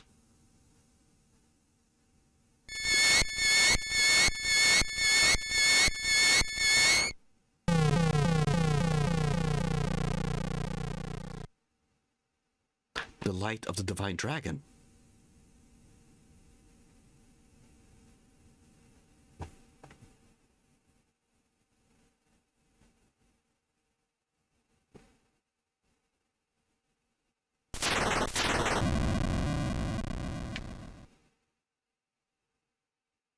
What the?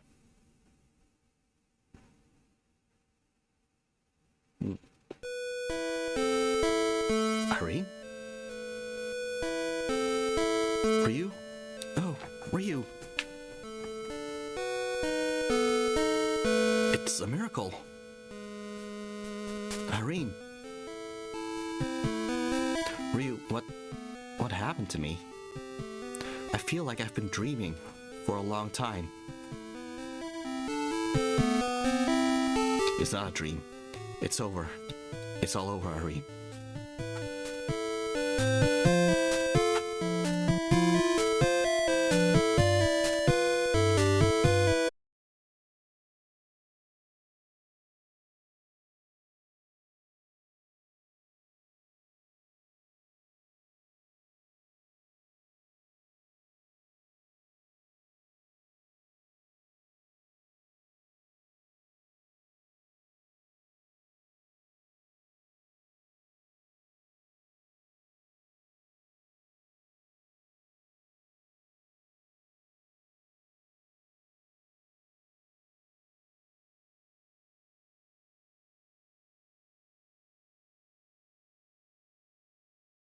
That enters Irene to resurrect her. However, that can no longer fit with either the OVA or even Dead or Alive. Because clearly the Dragon Sword is still in Ryu's possession. It cannot have actually turned into light and become part of Irene to resurrect her. That's something that was retconned all the way back in the OVA already, because in the OVA, Ryu still has the Dragon Sword, even though the OVA is supposed to be taking place after Ninja Gaiden 2. So, in order to better fit with both the OVA and Dead or Alive, I edited the cutscene so that the Dragon Sword doesn't disappear, and instead it's the light of the Divine Dragon that comes out of the Dragon Sword that enters Irene, which, meant I had to edit the Dragon Sword back into the cutscene. If you look at closely at the Dragon Sword of Ryu on Ryu's back in this ending, it was not there in the original game. I took the sprite of the Dragon Sword in one of the Ninja Gaiden 1's cutscenes and edited it into Ryu's back in this ending. The things I do for this franchise, man. So, yeah. As seen in Ninja Gaiden OVA, this revives Irene and gives them the happy ending that they deserve. And in a moment that I'm so happy about, getting to have Ryu say the darkness is destined to lift in the end, lie again, but to add to it with the final line but with your light, even the darkness is beautiful. Yeah, so yeah, that coincides with the fact that though Ryu and Irene are watching the horizon again, it's to a sunset rather than a sunrise, because as we've established with the theme of divine light, light and darkness aren't inherently good or bad. Darkness can be just as beautiful. So yeah, this is why I found it so important to fix up Irene here. Because yes, the divine light revived Irene, but in Ryu's eyes, she is the divine light. I'm kind of making her the titular character of Ninja Gaiden Divine Light. Interesting. I can't really tell. Oh, good. Yeah, again, I wanted to say that something was added, but then just not pointed out until finally, look at that. So yeah, man, I'm just happy to end the story this way, but there's the end credits. So I had the choice between using the credits music of any of the 3 games, but yeah, I didn't tend to combine all of them. And of course, I just had to use Unbreakable Determination.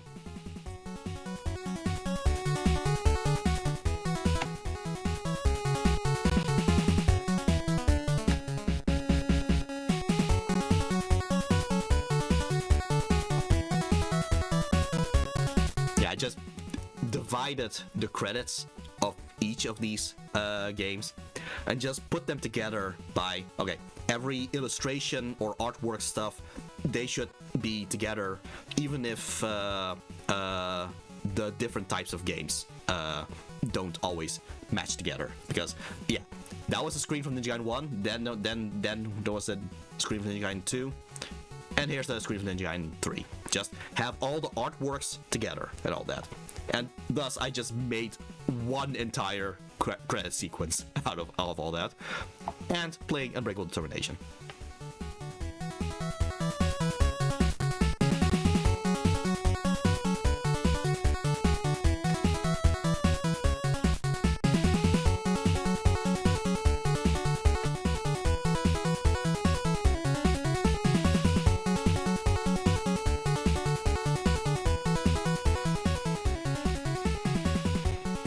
Yeah, so I am just very happy how this edit came out, and really, like, I still play the NES Ninja Gaiden games as they are, but really, sometimes I really do prefer to just go through this edit instead. Just watch this edit, just because I just feel like I wouldn't have to have the idea at the back of my head, like, oh yeah, but that doesn't fit with the canon anymore. Really, it's just a little bit weird and all that. So yeah, at least now I can just watch this and just go, oh yeah, I can just enjoy the story. So yeah, that's the things I do for this franchise.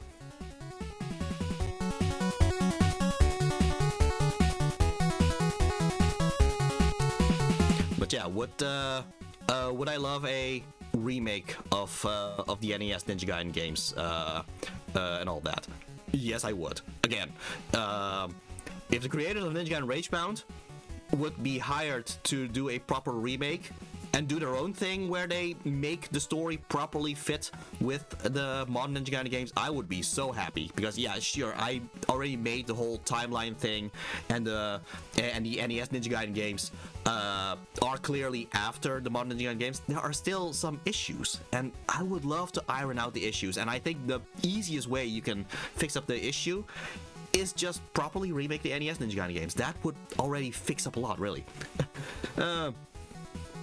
Yes, it's a really cool edit. Yeah, thanks. Divine Light rewrite, but yeah, so. Of course, I just have to credit myself there. The end. All right, then.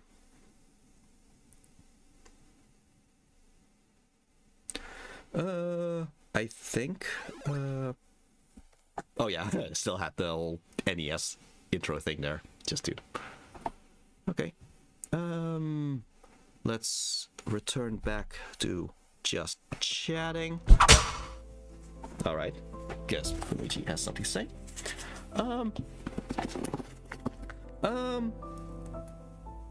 Well, she was happy that I presented her to the NES Ninja Gaiden games story this way. Yeah, I'm happy you enjoyed it. And yeah, are there any other questions about either this game or just anything else here? Because man, I did talk a lot, I think, about all of this. Also, I'm just going to check right now. How far along are we?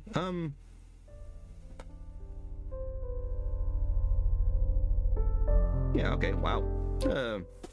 3-hour stream. That's pretty respectable, all considered. Also, I guess if you have any questions for the Kunoichi, that's also something. Actually, you know what? Kunoichi, what were your experiences with the NES Ninja Gaidens before this? I'm kind of curious, because I know you played the Modern Ninja Gaiden games, but have you played the NES Ninja Gaiden games? Oh. Did not intend to. Okay, let's see. And that's the wrong thing. Okay. Okay. She knows about the story of the NES Ninja Gaiden games, mostly because she played Dead or Alive and all that. But she never actually played the NES games, so she is curious about them now. Yeah. To be fair, these games are still relatively different from the Modern Ninja Gaiden games. Like, the Modern Ninja Gaiden games are hack and slash games, whereas this is essentially a platformer game with slashing, if anything. So yeah, it's just a very different type of game, really. Anyway, I think we might have reached the point where, yeah, I think I can just start ending the stream. So with that, I guess I'll just end it how I always end it. Remember, if you strive to be better than your enemies, be better for your friends, and be better than yourself. Take care, and see ya.